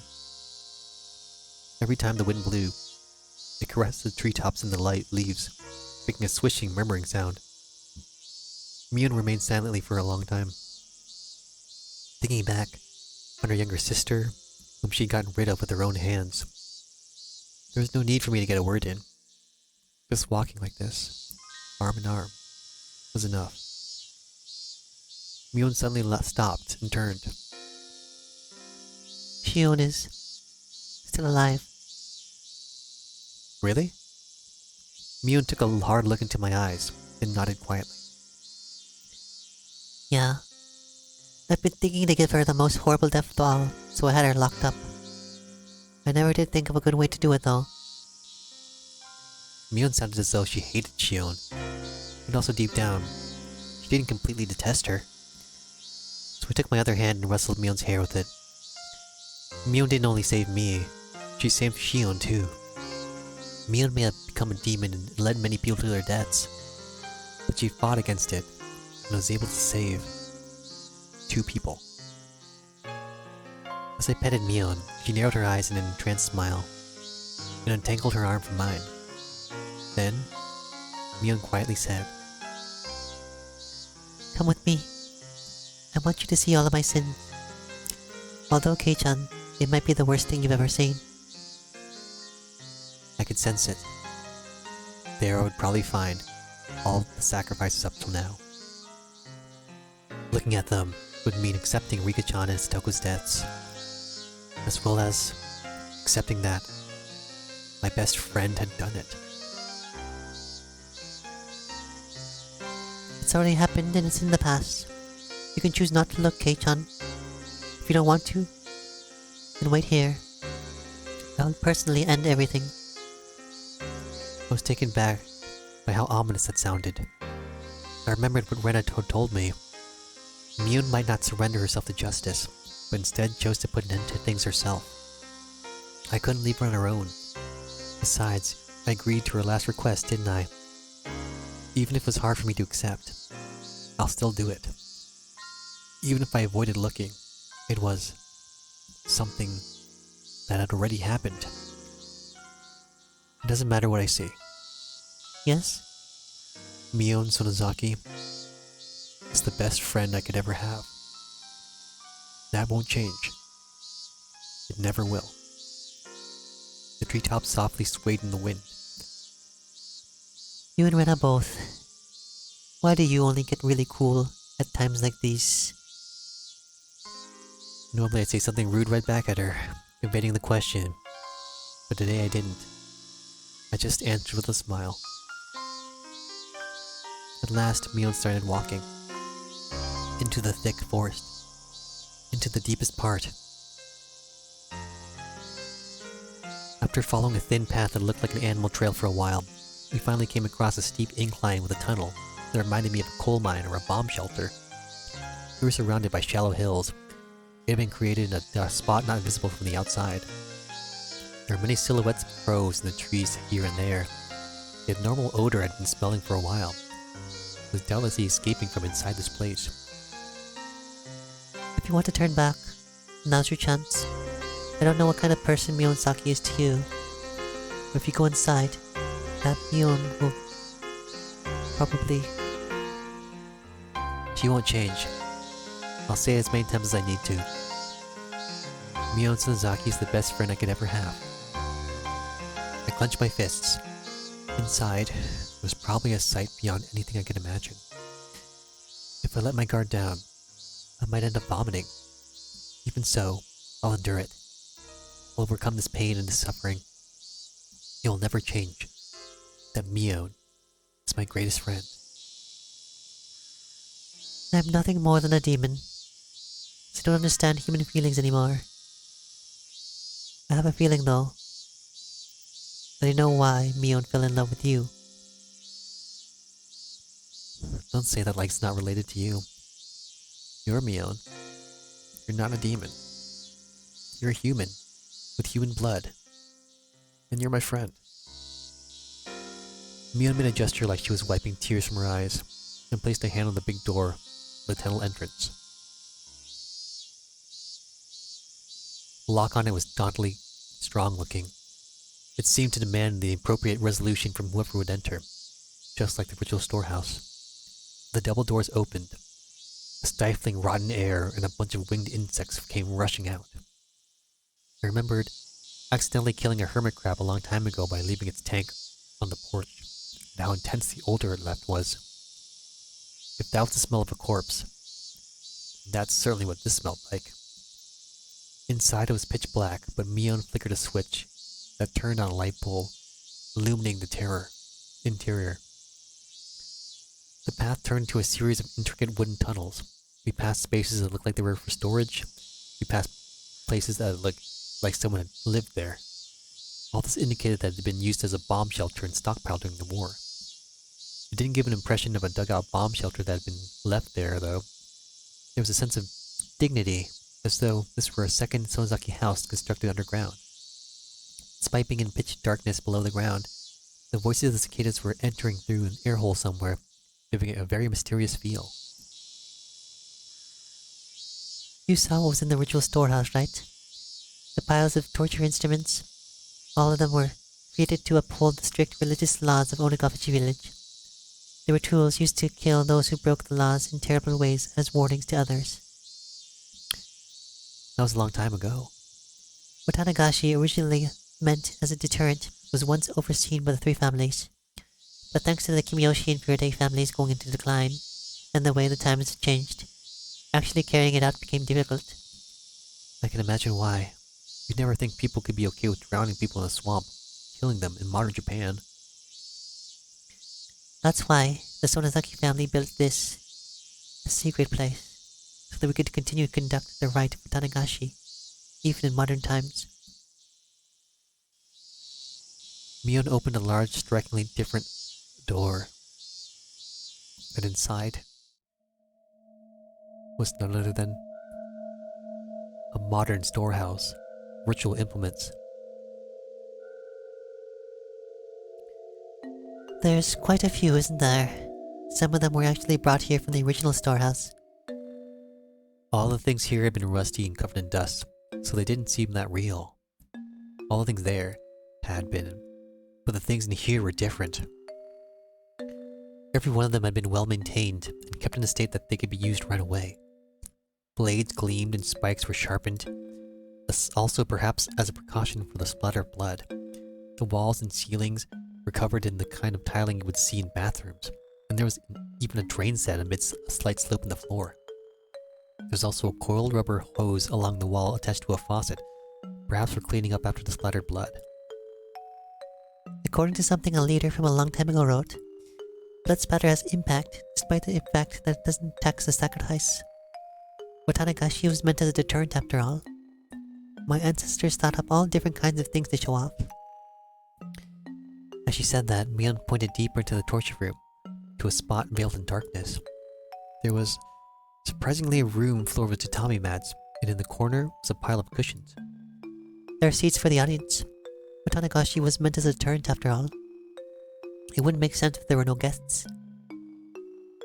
I couldn't speak, and I couldn't think of anything to say anyway, except that if Mion revealing all this to me made her heart feel any lighter, and I was prepared to listen for as long as I needed to.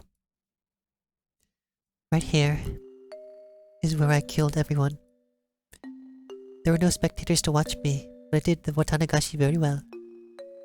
Well, perhaps there was one spectator. Huh? A spectator? Me. I, the demon, was watching the entire time Mion held the Watanagashi ceremony. Mion cackled in self-deprecation. It wasn't a nice sounding laugh. Back there is the prison. Is Shion there? She nodded slightly. Mion's Watanagashi had ended today. I needed to tell Shion that I was safe without a moment's delay. After all, she was probably trembling in fear at this very moment, worrying about when she would be killed. The ostentatious door on the other side opened, revealing what must have been an incredibly expansive space based on the echo it made.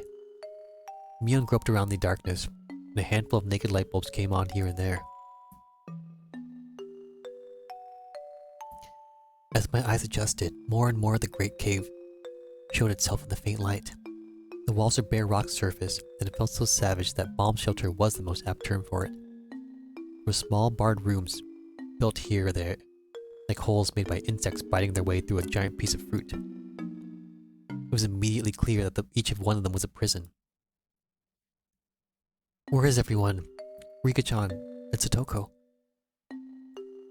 Their corpses? I grimaced at her, having said it so outright. Yeah, that's right. The poor things being left here in the dark like this. I didn't want them to get infested with bugs, so I threw them down the well. I'm sorry. So I can't even see their faces in death. Once again, my feelings of regret at having confessed everything to Rika-chan came surging forth. If Mion hadn't attached the word sorry to the end of what she said, I might have punched her. Calm down, Keiichi Mapura. said it yourself. No matter what, Mion Sonozaki is your greatest friend. Yeah, my greatest friend. I needed to hear myself say it out loud. Then came the clattering of bars in one of the cells deeper in.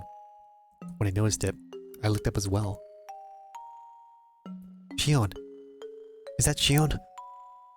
Kei-chan? Is that you, Kei-chan? I ran over to the cell. White hands were peeking out through the gaps in the bars. It really was her. You alright, Shion? You hurt? No. No. No. No. Shion's face twisted out of shape as she screamed. It was because Mion had appeared right behind me. Of course, Shion didn't know that everything was over yet. Calm down, Shion. Everything is already over. Everything.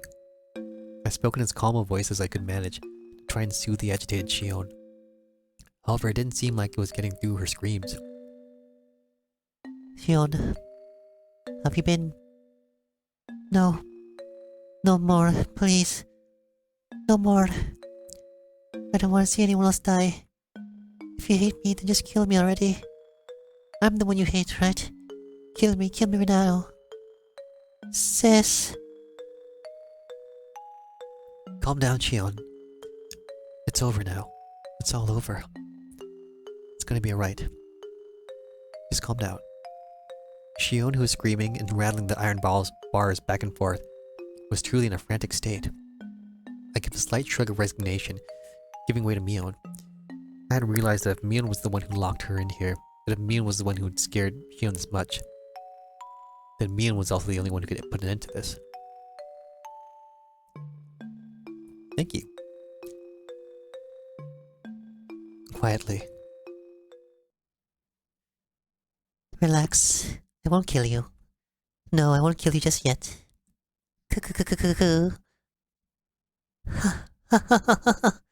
She burst out into a bizarre laugh, as if trying to make Shion's madness even worse.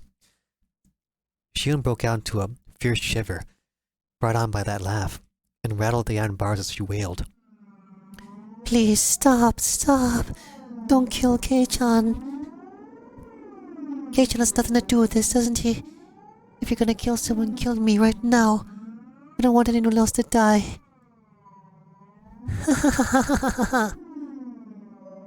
If you want to die that badly, then after I've killed this man, I'll take my time making mincemeat out of you.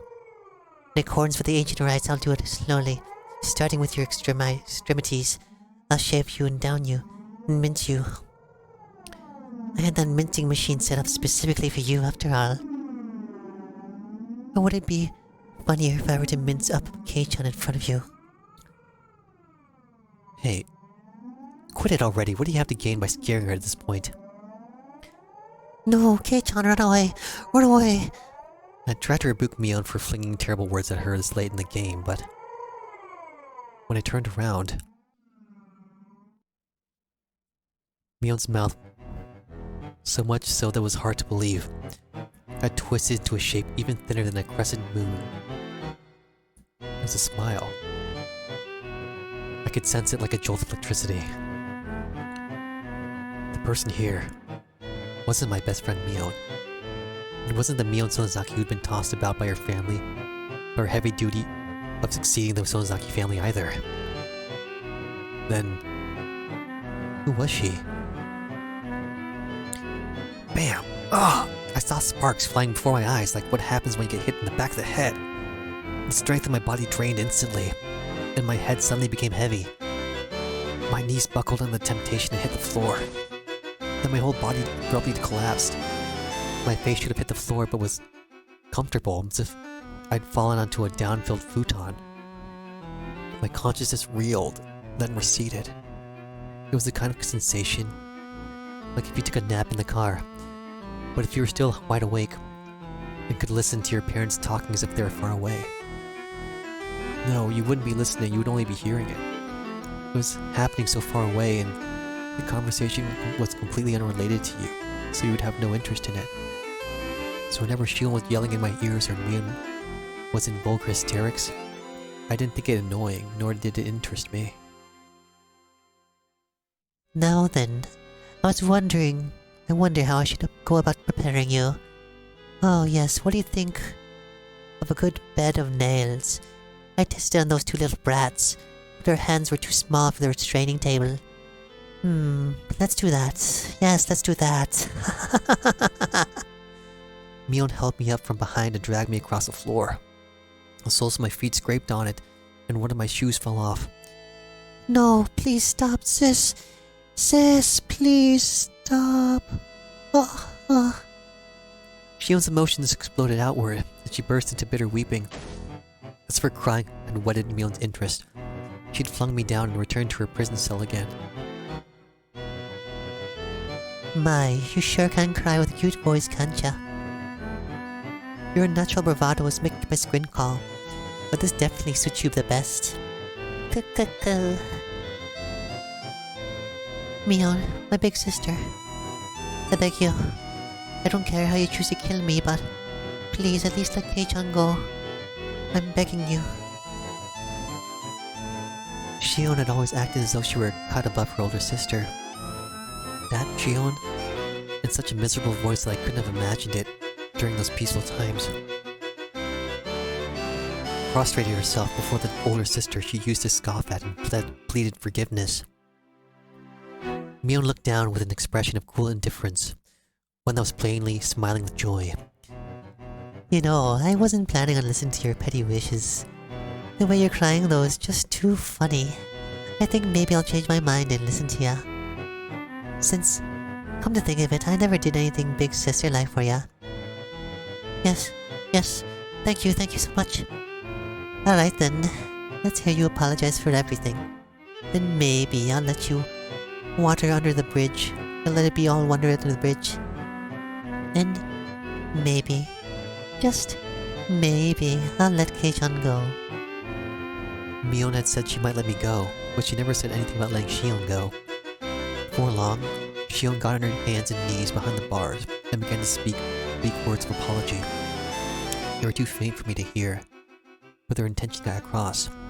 Despite having watched her with a magnificently jubilant expression, Mion kicked the bars and declared she was unsatisfied. You think you can just make up for years of grudges and hard feelings like that? That just will not do. I guess I'll make mincemeat out of you both. No. Wait, sis. One more chance. Just one more chance. Mion stopped and waved her hand again in resignation. Not because she'd grown impatient, but only because she was taking delight in abusing Shion. You can't apologize to my satisfaction anyway. I'll teach you how to make an apology that will get you through to your older sister. I'm only going to tell you once, and if you get even a letter wrong, you're out. Got it? Yes. Thank you, sis. Ugh. Shion's miserable voice cried out, having become utterly hoarse. The sensation tearing through my chest returned a little at a time. I realized those feelings of anger bubbling up. I was slowly regaining control of my body. However, I was only able to feel my skin and my blood flowing at the moment. I still couldn't voluntarily move my fingers. Did you memorize it? Then let's hear you say it. Sincerely and faithfully, from beginning to end, with all your heart. If you can do it properly, then I'll only kill you. Yes, thank you. Thank you so much. Something was strange. Something had become strange at some point. Until just a few moments ago. I was sure this had been Mion, but at some point she had become someone else. The Mion I knew well would never do something so nasty like enjoying trampling all over someone's dignity like this. Now, let's hear it. Your big sister's listening closely. Shion Sonozaki is... When I ran over to Shion's cell earlier, had the real thing been swapped out with a fake right behind me? Anyway, this couldn't possibly be Mion. Shion Sonozaki is a lonely, worthless soul, not fit to lick her big sister's foot. When I think of it, think of the countless times I've been rude to my big sister without knowing my place. Ugh. Yes, that's the spirit. I'll permit you to say a little more now, okay? Blood circulated through my whole body. My numbed senses were returning. Just a little bit more. While Shion is still holding Mion's... No. That thing pretending to be Mion's attention. Hurry up. I reflect on how important I've been and swear real loyalty to my big sister Mion for the rest of my life. So...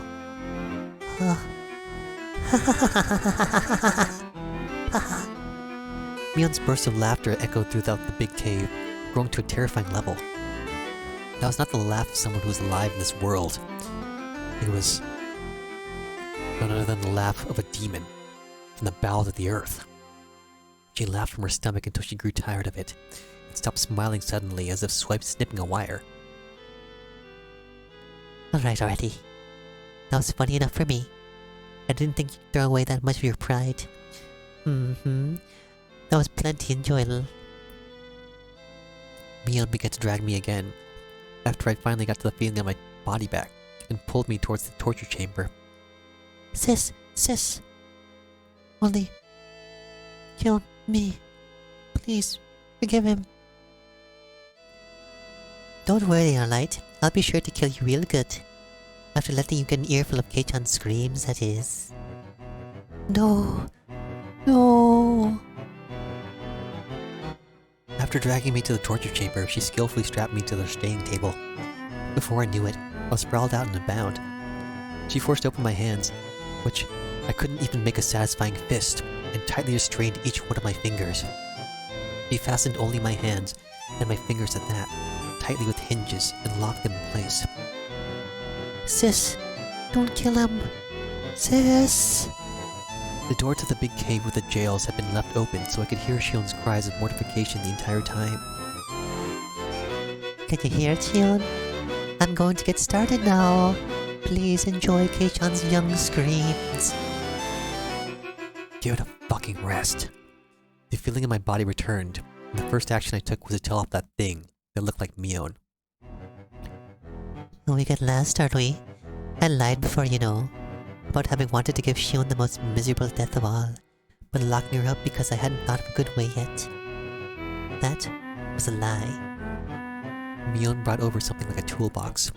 From inside it, she removed a large metal hammer, and next to that, she began to line up what looked like long, strangely shaped nails, whose ends had been turned into hooks, like the kind you'd see in a harpoon. I'll let her hear the screams of all those people that died because of her, and after they've soaked in her, to her very soul, then I'll kill her. I've got pretty good taste, huh? Who are you? Huh? I'm Mion Sonozaki. Has the fear driven you crazy? No, you're not.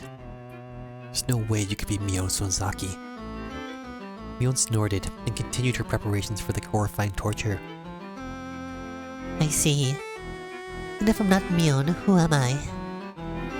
Demon. Huh? You're not Mion. Mion was just here. Give her back. Keichan, is your brain really doing okay? You're not going crazy with fear. Don't touch me. You damn demon. Give her back. Give Mion back. My best friend, give Mion back! Mion stood there for a few moments with her jaw hanging open, not having expected me to say that. I myself knew that I was about to go insane. I knew it was nonsense to demand Mion's return when she was right in front of me. But... this person in front of me couldn't possibly have been Mion. There was no way. No way I could accept that. So this is what I thought. Mion had been possessed by a demon, and was controlling Mion as if it were a separate personality. Mion was just a victim being manipulated by it. The evil one was really this thing. It all had to be the doing of this demon possessing her.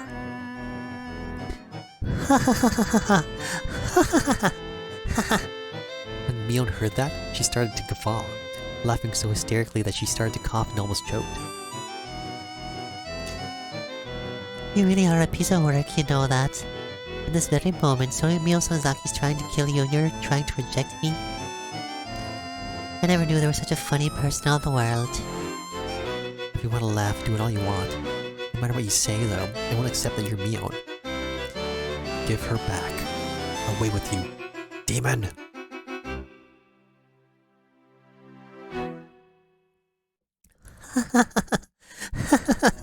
Kei-chan, are you trying to kill me by drowning me in my own tears? Oh. No matter what, I wouldn't lose the laughter of them. Oh, no matter what, I wouldn't lose to that laughter. I shouted loudly. I shouted from the bottom of my heart, so that the real Mion, trapped inside the Mion I saw in front of me, would be able to hear.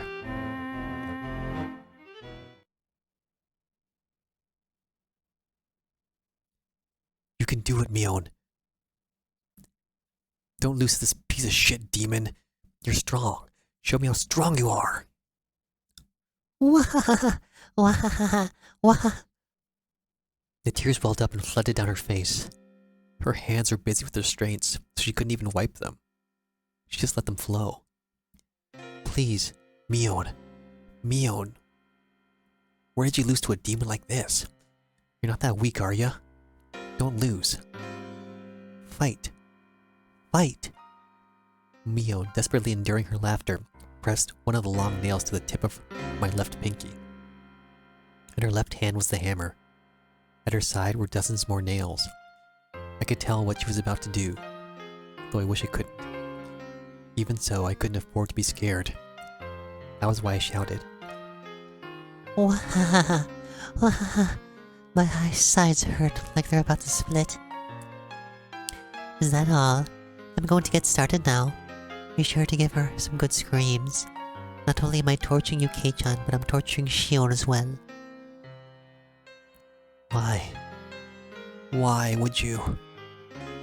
Mion. Then I wept. Only sobs came out. They weren't an acceptance of the torture about to be performed, however. They were tears of regret that Mion had lost to the demon. Yet a small change did occur in the Mion in front of me.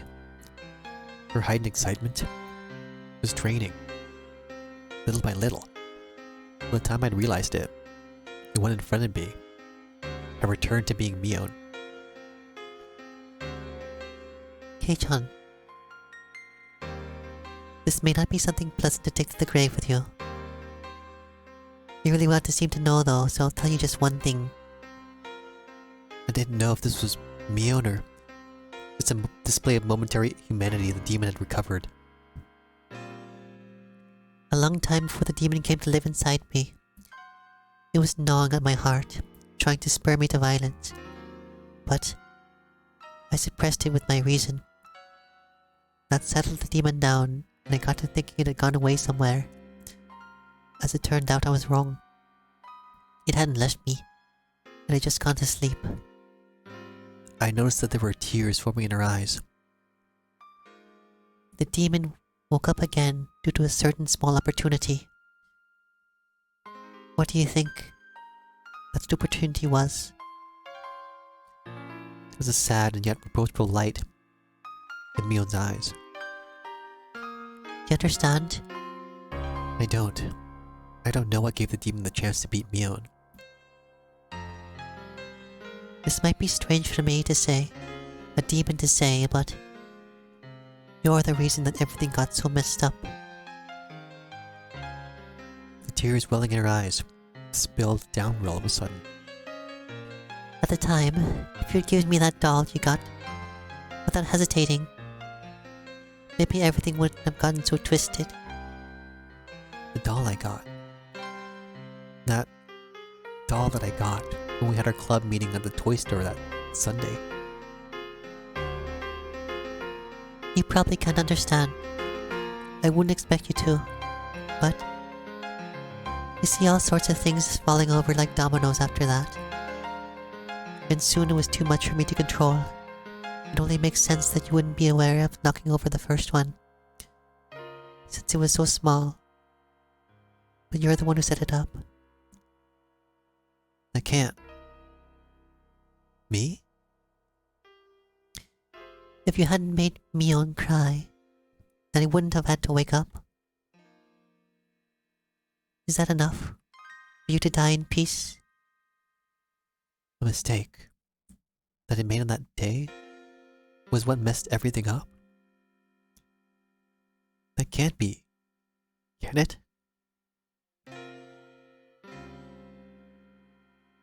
It only makes sense that you wouldn't Be aware of it. Even so, Kei-chan, you're without a doubt the cause. If you had nonchalantly given me the doll that day, then I don't think this would have happened. I wanted to say like I just remembered something I recalled that day. Ren had told me that, and I thought I had apologized. I didn't apologize to Mion, though. It had been Shion. In other words, oh god. I hadn't said a single word of apology to Mion. Today I came to this house saying I had something to apologize for, but I never said a word of apology about this. Come to think of it, when I apologized for going into the ritual storehouse, Mion looked a little bit lonely, like she was disappointed. Why didn't I realize until just now? Rena told me at the time, and now she, herself, no. The demon was telling me. Is the only way for a dense idiot like me to be cured? To die altogether? Ugh. I could no longer hold back the hot tears pouring out from me. I simply just cried and cried, and reflected indifferently on the taste of my tears, on the taste of regret. Can I start now then? This method of torture is very simple. I'll nail one of these into the joints on the end of your left pinky finger. Then I'll nail each one in order until I get to your thumb. Then I'll go back to your pinky and nail one to the joint on the middle. So on and so on until hammer 15 nails into your left hand. Then when that's over, I'll do your right hand next. After that, if you're so conscious, I'll tell ya. There are a lot of nerves bundled in your fingertips, so it hurts far more than you can imagine. Some people apparently pass out before they finish hammering 30 nails in their hands. So... Mion pressed the tip of a nail to my left pinky finger. My wrists, my nails, and all the joints of my fingers were strapped in so tightly it hurt. I couldn't even twitch. I didn't hesitate at all when I was torturing the others. Why do I hesitate now? If this will satisfy... If this will satisfy your demon, Mion, if it will sate the demon, then do to me what you will. Are you serious? And compared to how much I hurt Mion, this is nothing, right? Do as much as you want. Exchange. Promise me 2 things. Mion was silent. She did, however, wait for me to speak. After you're satisfied with causing me pain, forgive Shion. She's been punished enough to make up for her crime sneaking into the storehouse, hasn't she?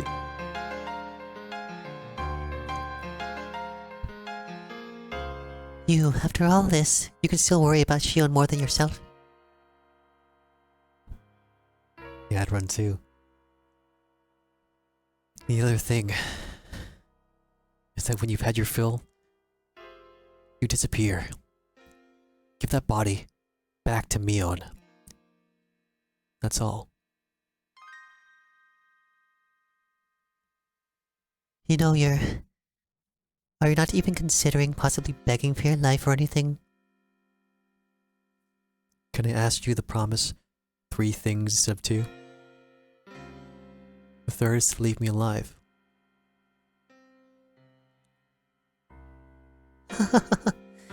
You said 2 in the beginning, didn't ya? So you can't even have any more. You can't have any more. That's a shame. In such an abnormal situation, Mion and I laughed quietly together, as if sharing in a stupid joke.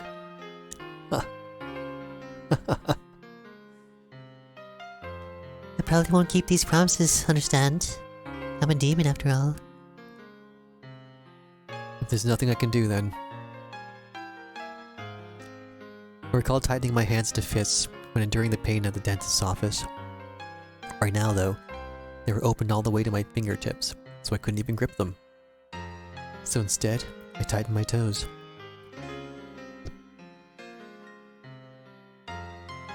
Okay. Do it. I prepared myself already, so do it. You waiting like this to hammer the nails in is scarier. It's going to diminish my readiness after all. Ian put down the hammer and gently stroked my cheek. Kei-chan, I'll agree to just the third thing, okay? Huh? My third wish. To save me. She'll agree to it? Your first wish, to save Shion. That's long done for. The demon will kill her. It's already been decided, so I can't stop it. So give up on that. Her delicate fingers slid from my cheek to my chin. As for your second wish, give this body back to Mion. That won't happen either. After today, Mion will never come back. From today on, even if my body is here, it'll just be a body, because the Oni has taken it over. That isn't true. Mion is Mion. Don't say such sad things. Like that she won't ever come back. Can you hear it? That sound. Mion gently closed her eyes and listened. I definitely heard it as well. Slam. Slam. It was a dull noise that repeated at fixed intervals. A low noise accompanied by vibrations. A lot of people were ramming the iron door to this underground ritual storehouse. You're late, so Rena probably called Oishi. That spaced out girl being so quick thinking was the one thing I didn't anticipate. I agree with you there.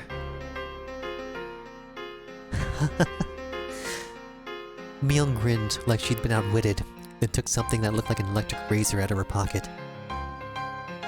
When she pressed the switch, pale blue sparks flew out with a snapping noise. You've probably never seen one before, have ya? It's a real stun gun.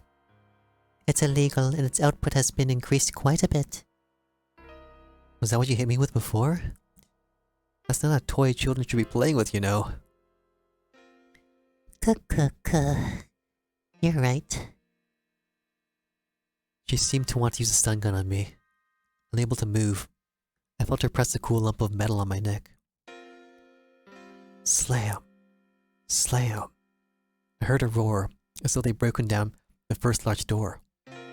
The halls were a bit complex, but aside from the door to this very torture chamber, there was nothing in their way. I won't kill you, but I will have you go to sleep for a bit, Kei-chan. Oishi will be here soon. This will only hurt a bit. Feeling the same shock as before. Gritting my teeth wasn't going to help much, but I clenched them tightly anyway.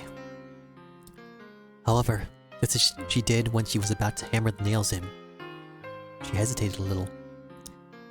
I cracked open my tightly closed eyelids. I'm sorry for disgracing Mion. I made a promise before coming in here. Whatever happens, the Mion inside my heart won't change. Oh. Whatever happens, the Mion inside my heart won't change. Look, forget about that. If you ever see me after today, don't come near me. By then, it'll be the demon that inherited my corpse. What are you talking about?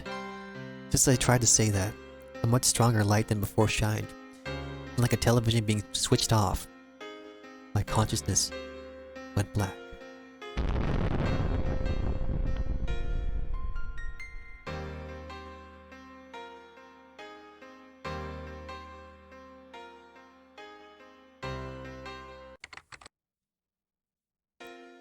June 1983. A string of disappearances occurred in Hinamizawa Village, Shibone City. Suspect is Mio Sonozaki, blank, years old. She's suspected of kidnapped 5 Hinamizawa residents between June 19th and June 21st, imprisoned them, and killed them. Preliminary investigations on the incident, oh god, fast, were resolved coincidentally and shockingly. On the morning of the 23rd, a vehicle patrolling Sonozaki property heard screams from inside and arrested him as emergency measure. It secured the suspect's missing younger sister and her 2 missing classmates. The suspect fled the scene. Deep in the detached basement on the Sonozaki property, which is believed to have been used to kill those who disappeared, we discovered hair, flakes of skin, blood, and other 4 missing persons, including the matriarch. We concluded that the missing persons were tortured in the chamber. Oh god, so fast. Now, one of our imprisoned classmates advised we continued searching the detached basement of the Sonozaki property, which were there was imprisoned, believing that there were, however. We still have not located them. God, why can't I? Oh, I get you again. Look back. At one of our imprisoned classmates' advice, we continued searching the detached basement of the Sonozaki property, which is where they were imprisoned, believing that they were there. However, we still have not located them or the suspect's escape route. In addition, investigations are continuing as to her participation in the serial freak death incidents of recent years, thinking it would give me some clue. But no evidence that Mio Sonozaki was involved, either directly or indirectly, has been found. There are still many unclear points as to the motive behind the incident, and as those of the Sonozaki family and the residents of Hinamizawa have been extremely uncooperative in assisting us, we expect to require a long time to clarify them. The opinion of a local officer knowledgeable about the region is that this may have been lynching, an internal form of punishment, sacrilegious acts carried out against the beliefs of the Hinamizawa village. It is clear that these incidents are particularly rooted in this region, and the Prefectural Police Department has ordered a cautious investigation. We anticipated gaining valuable clues from the missing person believed to have been imprisoned for the longest time, Shion Sonozaki, the suspect's younger sister. But her mind was stricken by the grave after-effects of the incident, and she has not been in the state of mind to properly answer any questions about what she knows. The psychiatrist concluded that she is in a temporary state of shock. But it doesn't seem hopeful that she will recover today either. Only a few days passed since that time. After that, I was rescued by Oishi-san and his subordinates, whom Ren had called in. Aside from my entirely blank state of mind, I had no external injuries. The most I had was a small burn mark from where that stun gun hit me. As I was having a checkup in the hospital, Oishi-san asked me all sorts of things. I don't really remember what he asked, or how I answered him. From what I heard, surprisingly, Mion still hadn't been captured. There are apparently a great many hallways and smaller rooms extending out from the depths of the prison. It wouldn't be strange if she had fled to one of those and hidden herself. The one fortunate aspect amidst all the misfortune was that Shion had been safely secured by the police. When I last saw Mion, she seemed like she was going to take me with her and then kill me. She probably didn't have enough time to, though, since Oishi-san came running faster than she predicted. That was really the only fortunate thing to have happened. Of course, the rescued Shion, despite having no external wounds, now had a big, deep wound in her heart. She was in a severe state of confusion when they rescued her, and apparently she bit the police officers trying to resist. From what he heard, she was seeing Mion, and everyone she saw hated not only the hospital, but even her own home. and had shut herself up somewhere in Shishibone, hiding her location. Additionally, in fear that Mion would come for her, she was moving from place to place every day, and even her parents weren't sure where she actually was. Wherever she was living, even now, she was spending her days in fear of Mion's shadow. The police investigating the Sonozaki's underground storehouse at this moment, since they couldn't find the remains of the other sacrifices. Hadn't Mion thrown the corpses into a well? I had a feeling that I'd said that to him. That meant a hidden tunnel, vertical like a well, somewhere in those underground passages. Secret underground, without any maps or architectural drawings, which swallowed up the remains of Rika-chan, Satoko, and everyone else, was still unwilling to speak the truth. I was brought back to the basement again too, for an on-site inspection or something, but I didn't remember being of any help. I never wanted to go back there again.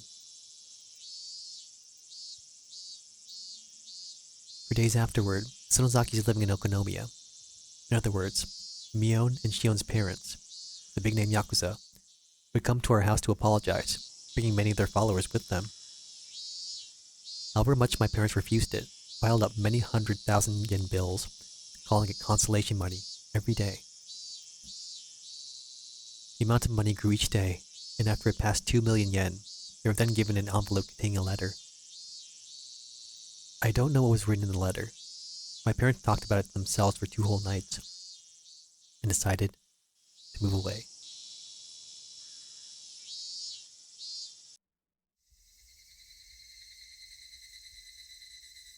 I see. You're moving, huh? When? At the end of next month. I won't even have been in Hinamazawa for half a year. I'll be lonely. I'm the only one left. Rena smiled sadly. If I had just said yeah, I thought it would make her even more lonely, so I changed the subject.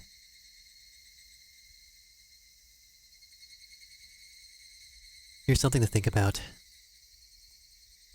That's how I broached it. Mion hadn't actually fled, but had been demoned away in the truest sense of the term. Where she went after she disappeared? That we didn't know. What was there? Where she disappeared to?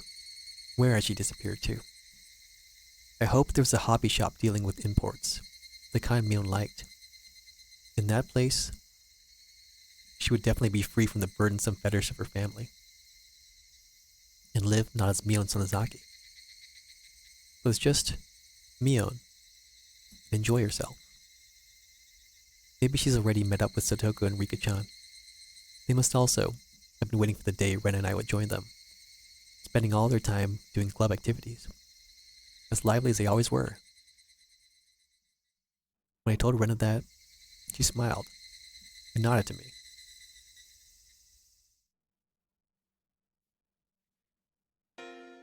The incidents that Sonozaki family had been trying so hard to hide too were exposed to the magazines from this single tiny seam. The serial incidents of the recent years were all pulled up like a long vine in the ground, one by one, and for many days, news of it was brought up on talk shows and variety shows. The shows, which were comedic and silly, never once tried to touch upon the grim, heavy history that Mion had been bearing. It made me mad to see them bring this stuff up in jest, but there was nothing I could do about it now. How big an impression would these short few weeks I spent in Hinamizawa have on my life? During these few weeks, I met my best friends and had the best experiences of my life. I would probably never forget it for as long as I lived. As for the distorted image of Mion that the media had created, after the masses got tired of treating her like a plaything, they would ball her up, throw her in the trash, and then she would fade from their memories. As one of the few people who knew the real Mion, I must always make sure I remember her. Beyond any doubt, that would surely become my offering to her. The sky reached so far up, and towering cumulonimbus clouds floated through it. The real summer was just before our eyes.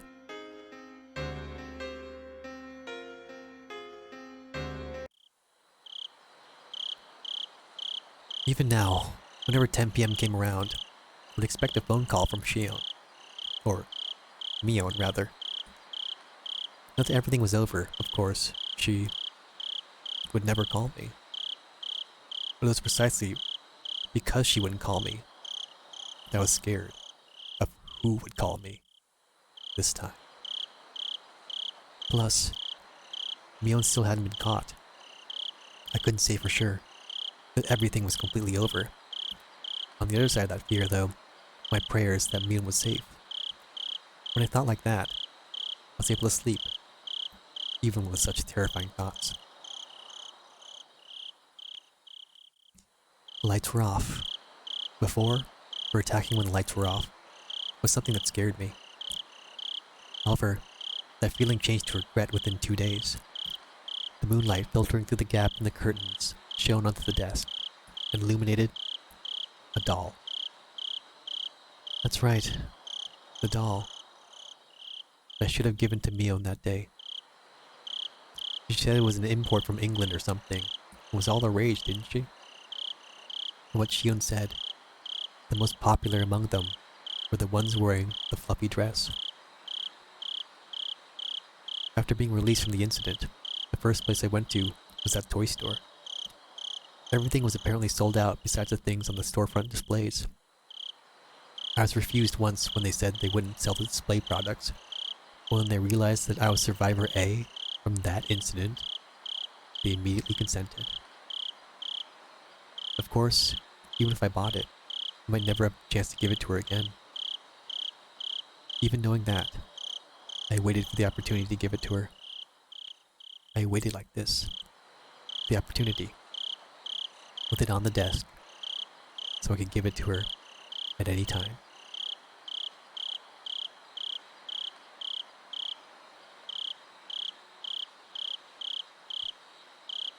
Plunk.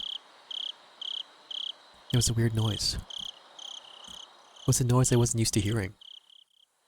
It was too big to be raindrops, and it was completely different from the sound lost bugs make when they ram into the fluorescent lights. I figured I must have misheard, and nestled back into my futon. Plunk. Noise happened again. I wasn't hearing things. I definitely heard it. Where was it coming from? I got up and turned on the light. If there was a second, there would be a third. From where, though? I listened carefully. Plunk. The window. Some sort of pebbles were colliding with my window. When I realized they weren't being blown there by the wind, but rather being thrown by a person, and gave a start. I looked at the clock. 2 a.m. Who would it be at a time like this? I quietly peeked out front, through the gap in the curtains. In the light at the gate, despite it being so late, I saw someone. They picked up a piece of grapple and threw it at the window. Hit the window and made a plonking noise. Who was it? I caught my breath in surprise. If my eyes weren't deceiving me, that person was Mion. I threw open the window and looked at the figure again. My eyes certainly weren't deceiving me. It was Mion. Mion! She was alive! Mion pressed her index finger to her lips and made a shh motion so I wouldn't shout. If she hadn't, well, I was nearly about to cry out. Mion was in a very delicate position right now. Even if it was the middle of the night, I shouldn't call her her name. I waved to her, gesturing that I'd be right over, flung my coat over my pajamas, and flew out the door. I quickly hit the brakes just before going downstairs. Although happiness was sprouting within me, I had the sad feeling this would be our final parting. So I went back to my room again and grabbed the doll. If there was a God, I don't think I would ever have thanked him as much as today. Even if it would be the last time we ever saw each other, I was so grateful for this one chance to give it to her. I slipped into my sandals, unlocked the door, unhooked the chain, and leaped out of the house. Mion, It's been a while.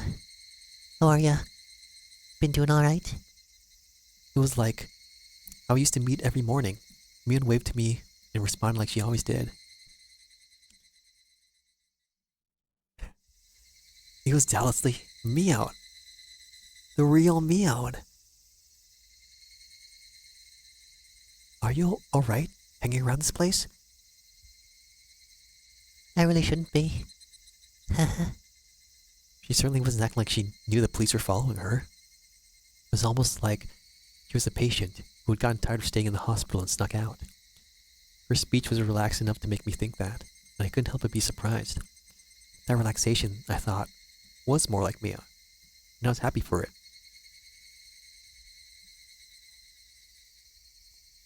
Anyway, what's wrong? What do you need at this hour? I wanted to talk to you one last time. That was when I noticed them.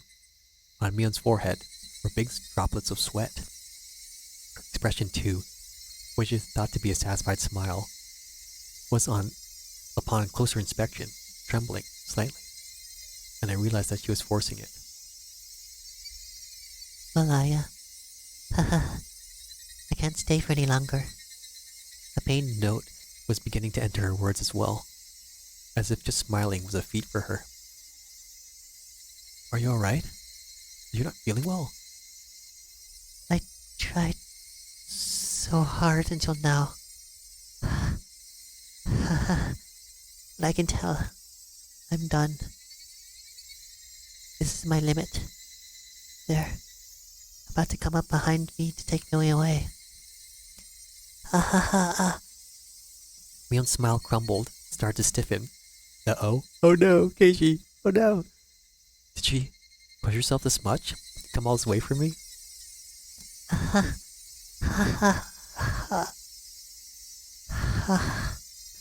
Her laughter cut off and changed into rough breathing. I reached out to rub her back, but she knocked me away. Are you okay? Mion, don't force yourself. Oh, that's right, I have something for you. To give you, Mion. This doll. I'd wanted to do this one last thing because I knew how little time you had left. But this last thing...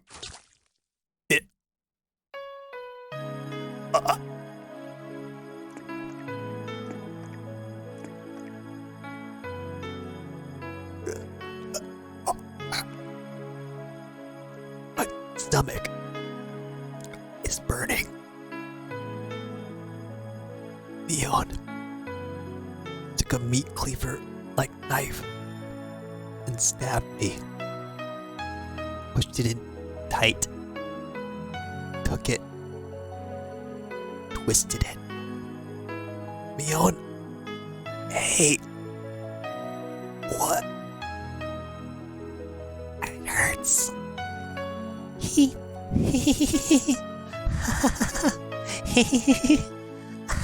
I made it. I made it.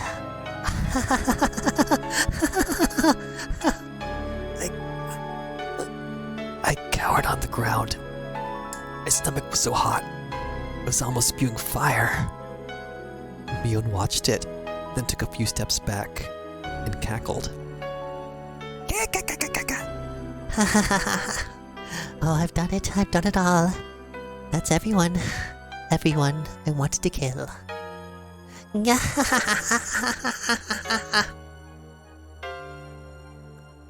The last words Mion left me that day came back to me. After today, Mion will never come back. From today on, even if my body's here, my body is all it will be. By then, the demon will have taken it over. The demon. The demon. The demon.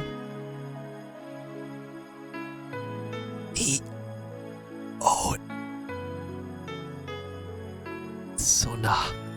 This can't. I thought we had finally been able to meet. The bear. The doll. Scant. Neon. In a pool of blood of my own design is the doll I bought for Mion, dyed in red. So red. Neon. Neon. The good fortune of having been allowed to meet Mion once more,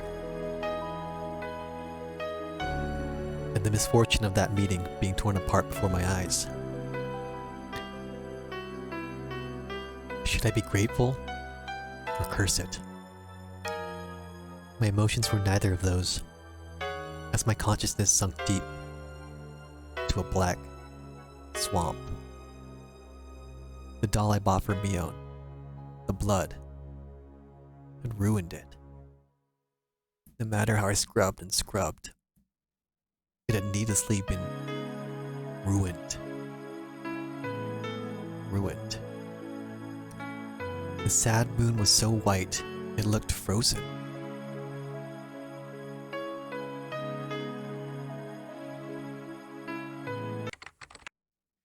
June 28, 1958. A violent incident occurred in Hanamizawa Village, Shishibone City. The victim was Keiichi Maibara, also a victim of the previous string of disappearances. At around 2 a.m., he was stabbed in the stomach with a bladed object by the suspect of the last case and was gravely wounded.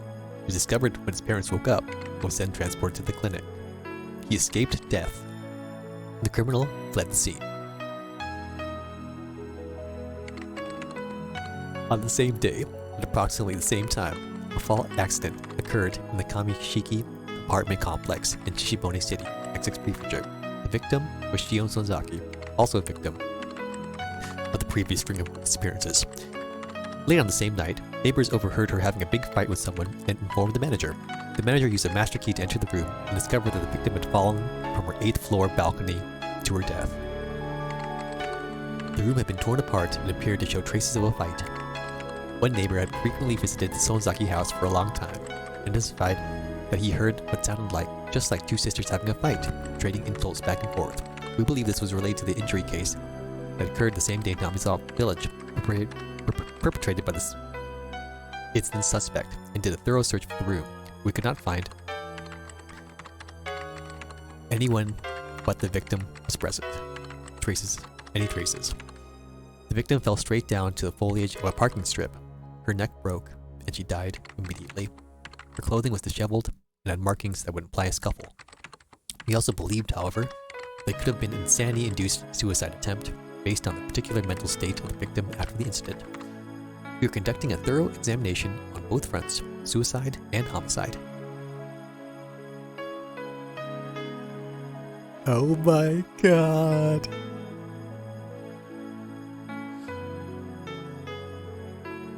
What a terrible day for rain.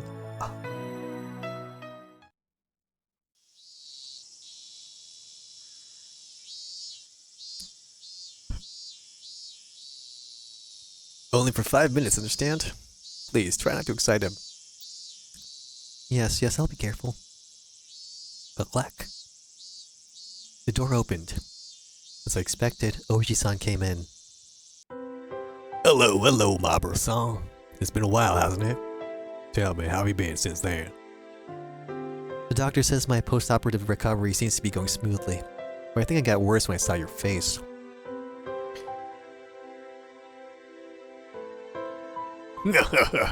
You wooed me. As Uishi-san gave a laugh that smelled of sweat, he handed Mom a bag of assorted candies he must have purchased from the souvenir corner on the first floor of the hospital. Excuse me, Mrs. Mabura. Would it be possible for me to talk to Keiichi-kun for just a few moments? Mom clearly wasn't pleased at the thought of a police officer talking to her son without her there. However, I insisted. Mom, sorry, just a little while. Just 5 minutes, okay? Though grudgingly, Mom left the room. When she closed the door, Oishi-san grinned widely and looked around the room. A room to yourself, high class. My old lady always gets a shared room, you know. It is quite lively, however. Seems like you're a higher rank if you have a worse disease in places like that. The sicker you are, the prouder you are, maybe the more arrogance.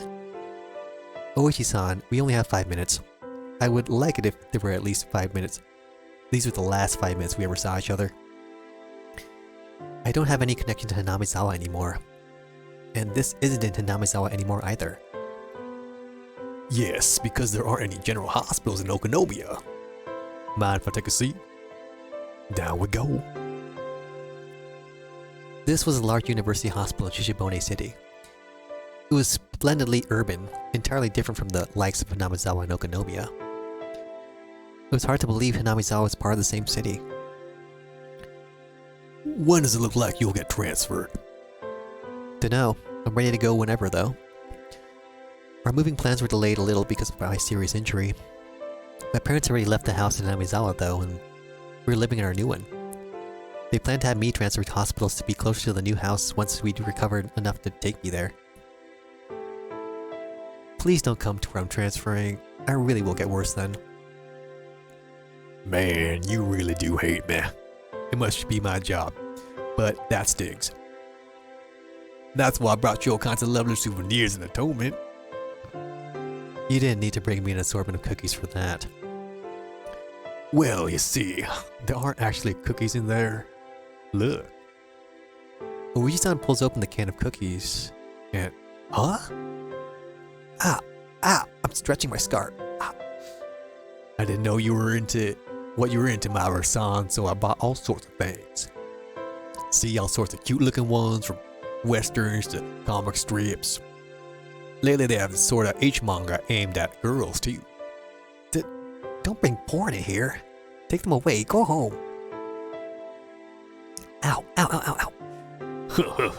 I thought for sure a healthy young person like you would be feeling a little needy, being cooped up in a place like this for so long.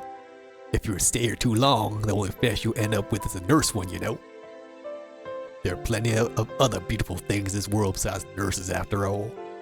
Don't decide what you major in now. Keep your options open. You need to be a more all-around type of person. I gave Oishi-san's vulgar laughter a tamed grin. Somehow or other, I understood. The fact that Oishi-san was bringing it up like this meant that he must have had something important to talk about. The incident with Shion-san really was unfortunate. The night I was stabbed by Mion, Shion fell from her balcony and died. They said that the police were investigating all possibilities. Accident, suicide, homicide.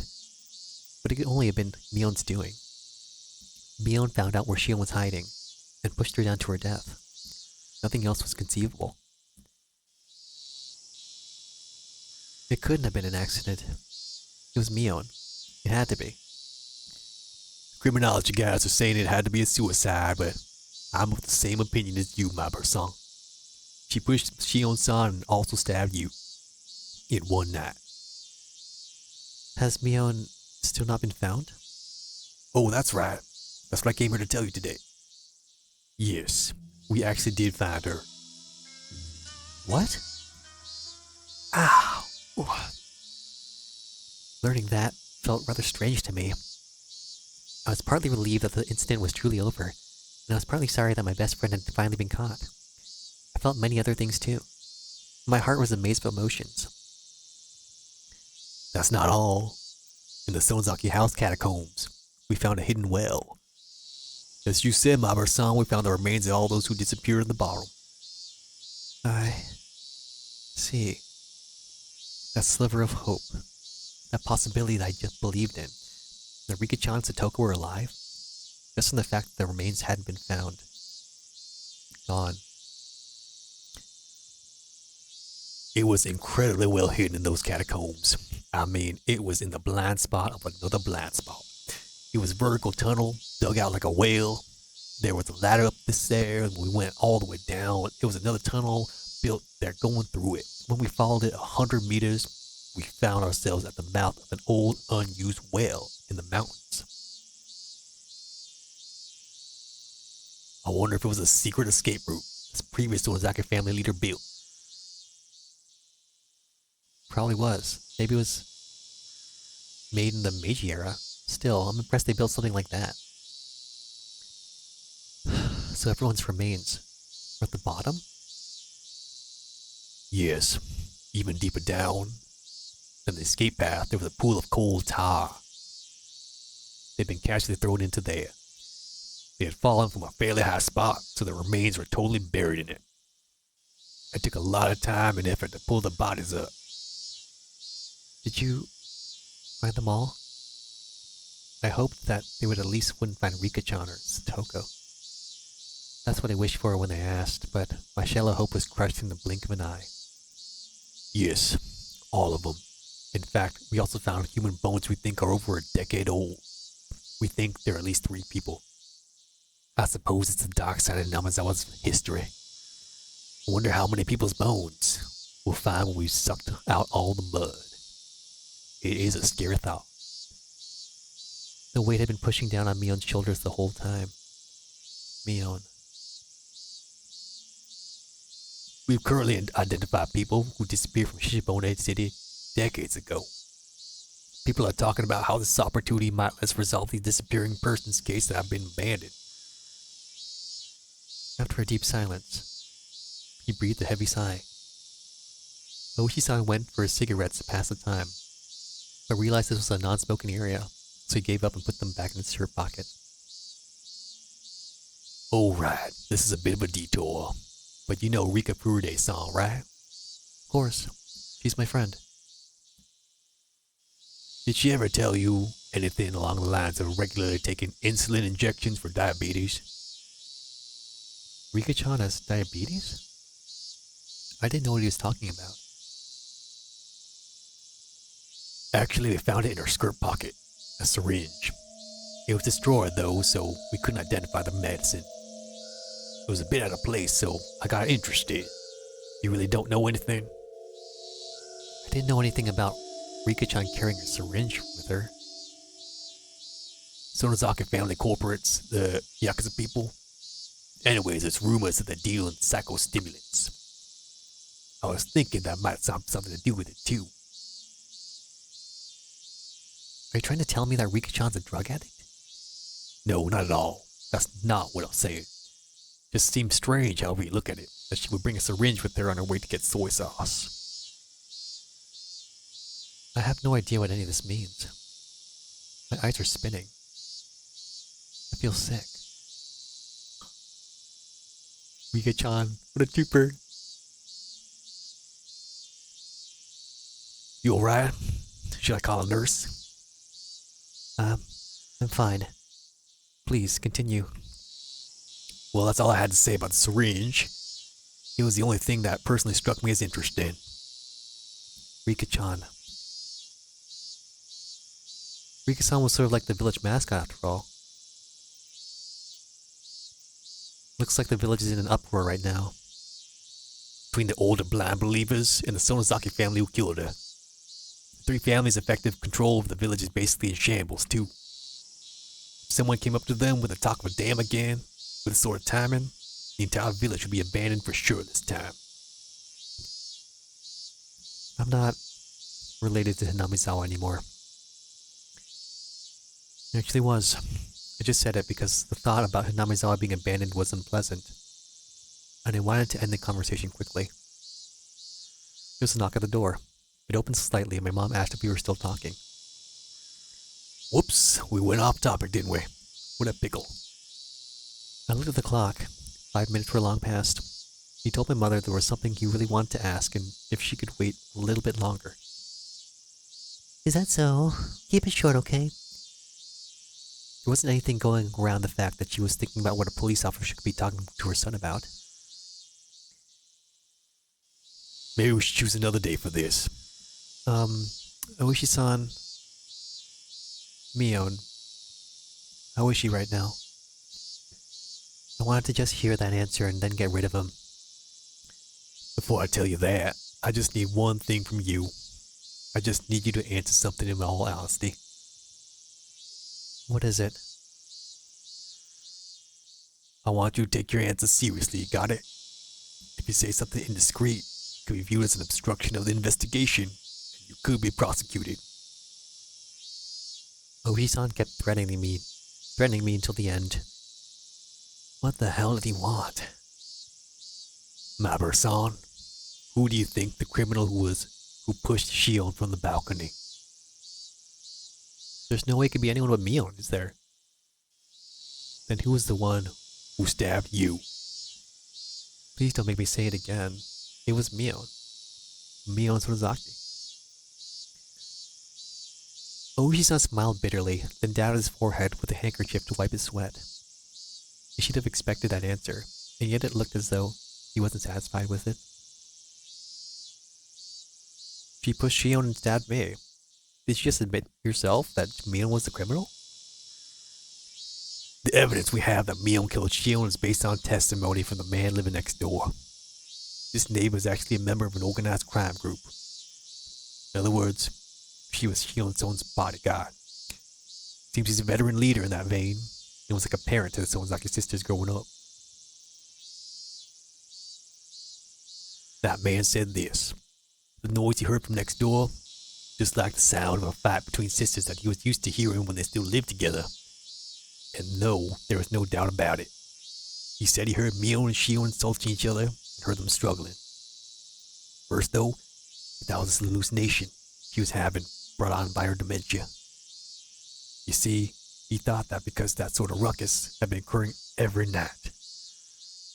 However, that night had been longer than the rest, and he claimed that he went to her room to give her a sedative.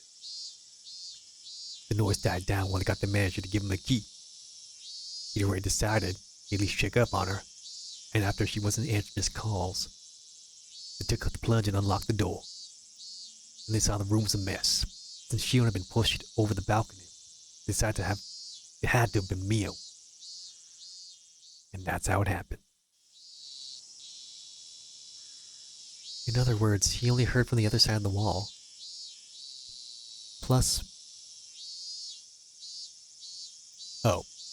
because the apartment complex is connected to their organization. Doesn't have many residents, so they were the only ones who heard it happening.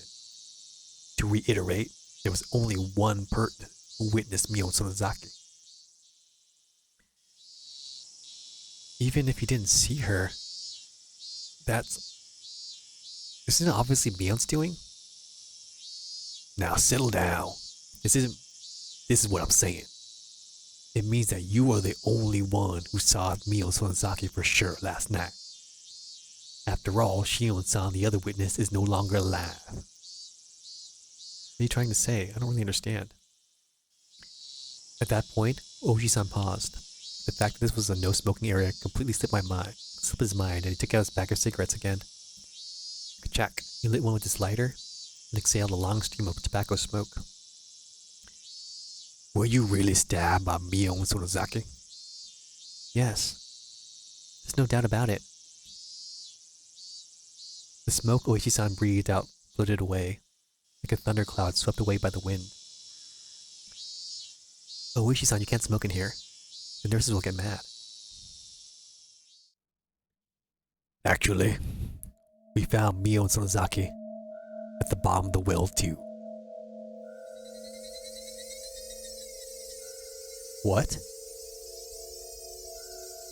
She fell to her death.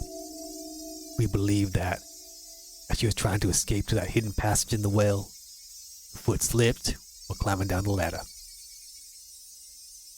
She fell to the bottom, broke her neck, and died. Yes, the same way as Shion-san. She broke her neck. Well, what? After you passed out that day, Mion Sonozaki tried to escape using the hidden well, but her foot slipped and she died. As if beckoned by the corpses of the other sacrifices, she dropped down there. But that doesn't make any sense, does it? The autopsy came to the conclusion that she definitely died on that day. She didn't go back there after attacking you and Shion-san. She was already dead by then. My jaw was on the floor. There's absolutely no way that could be. Mion was the one that stabbed me. It had to have been her. There wouldn't have been anyone else to do it. Then who attacked Shion and me? Who was it? The one who attacked you was someone who was Mio Sonozaki, and yet not Mio Sonozaki. My mind had become a complete mess, and I started to lose my ability to think straight. You remember how Mio Takano-san died? Huh? Takano-san? Yes, I think I heard that she was burnt to death in the distant mountains. We learned that she was burned after being strangled to death. The Gifu station did the autopsy. It's a little bit strange. Results of the preliminary autopsy says she'd been dead for at least 24 hours. Since that was contradictory, in their panic, they seemed to revise it to say she died earlier that day. Despite me being an absolute wreck for what was going on with Mio, he was telling me that there was even more on top of that. I didn't understand the complex things Oishi-san was telling me. Results saying she'd been dead for 24 hours, as our own old criminologist says. It's pretty damn reliable. So then what would that mean? I've asked that question over and over. On the night of Watanagashi. You were with Mio Takano-san, right? I was. You also met her on the day before while setting up for the festival, right? I mean, I ran into her too. Yes? I was with her then. If she'd been dead for 24 hours, then that would mean she was already dead by the day before the festival. That can't be. She was alive during festival preparations. However, when you all slipped into the ritual storehouse, Takano-san was already dead. The origin of all that happened, the beginning of everything. Our intrusion into the ritual storehouse, which I had come to regret countless times. The one who tempted me, Takano-san. When she invited us into the storehouse, she was already no longer part of this world.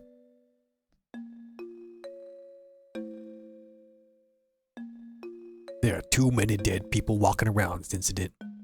An incident? Caused by a dead person? And ended by a dead person? Also, apparently they're under pressure to revise the time of Mio Sonozaki's death. Not to the day of the incident, but to right after she stabbed you. Probably pressure from the outside. To get this incident wrapped up already. So I'd appreciate it if you didn't say a word about this to anyone.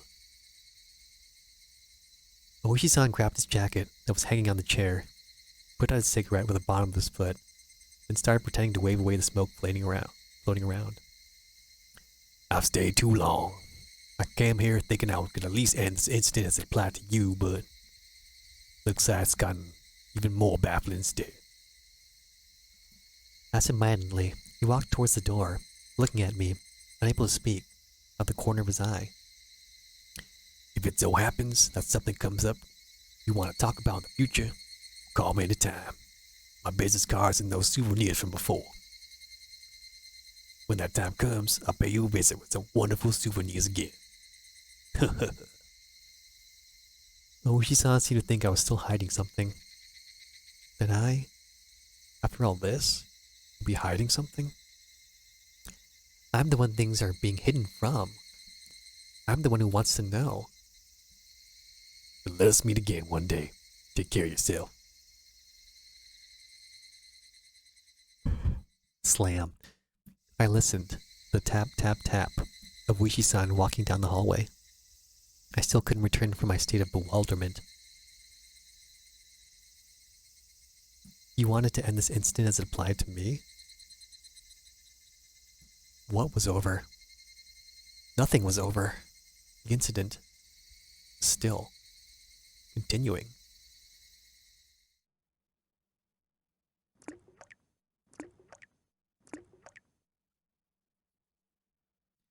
Then, slip, an arm covered in flesh blood, came out from underneath the bed.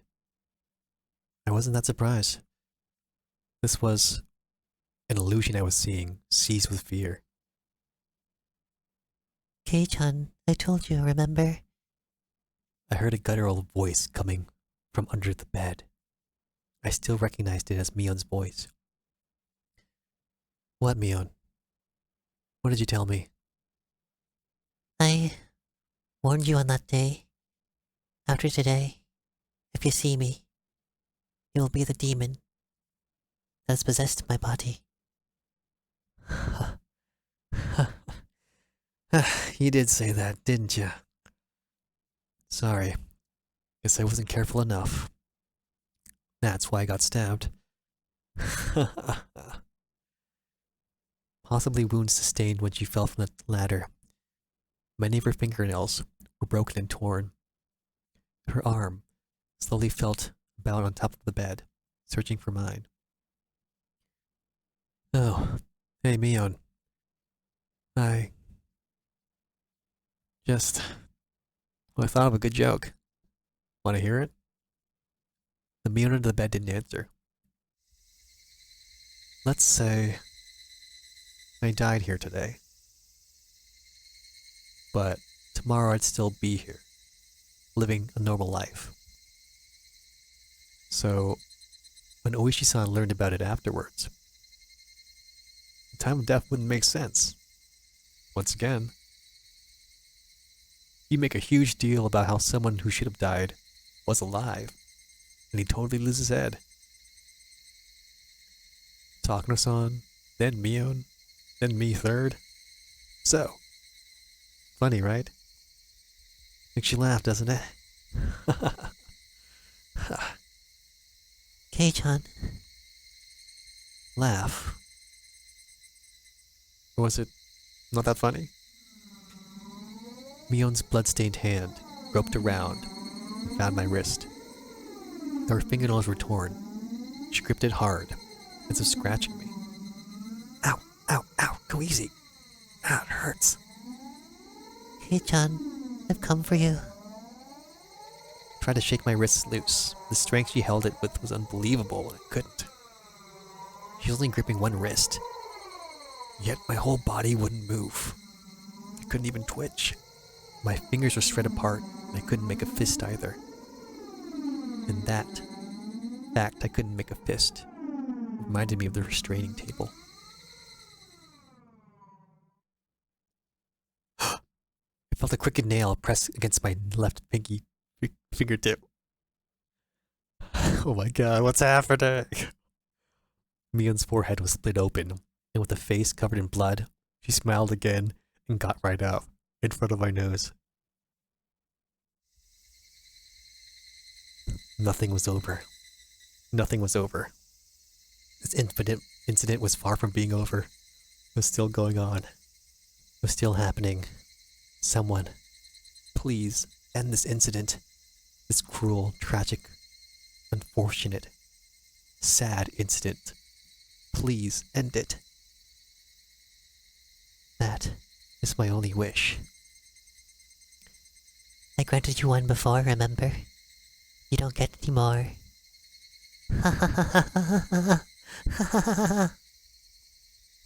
Mion firmly held the nail down on my fingertip, and, with her other hand, she slowly swung a mallet up into the air, and...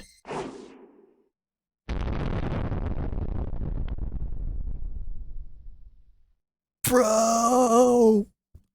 No! It's gonna keep happening. Oh my god. Dude! Oh wow.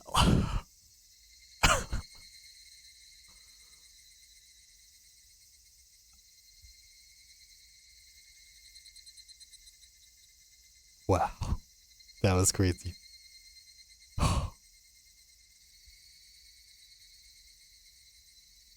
Thanks for watching, everyone.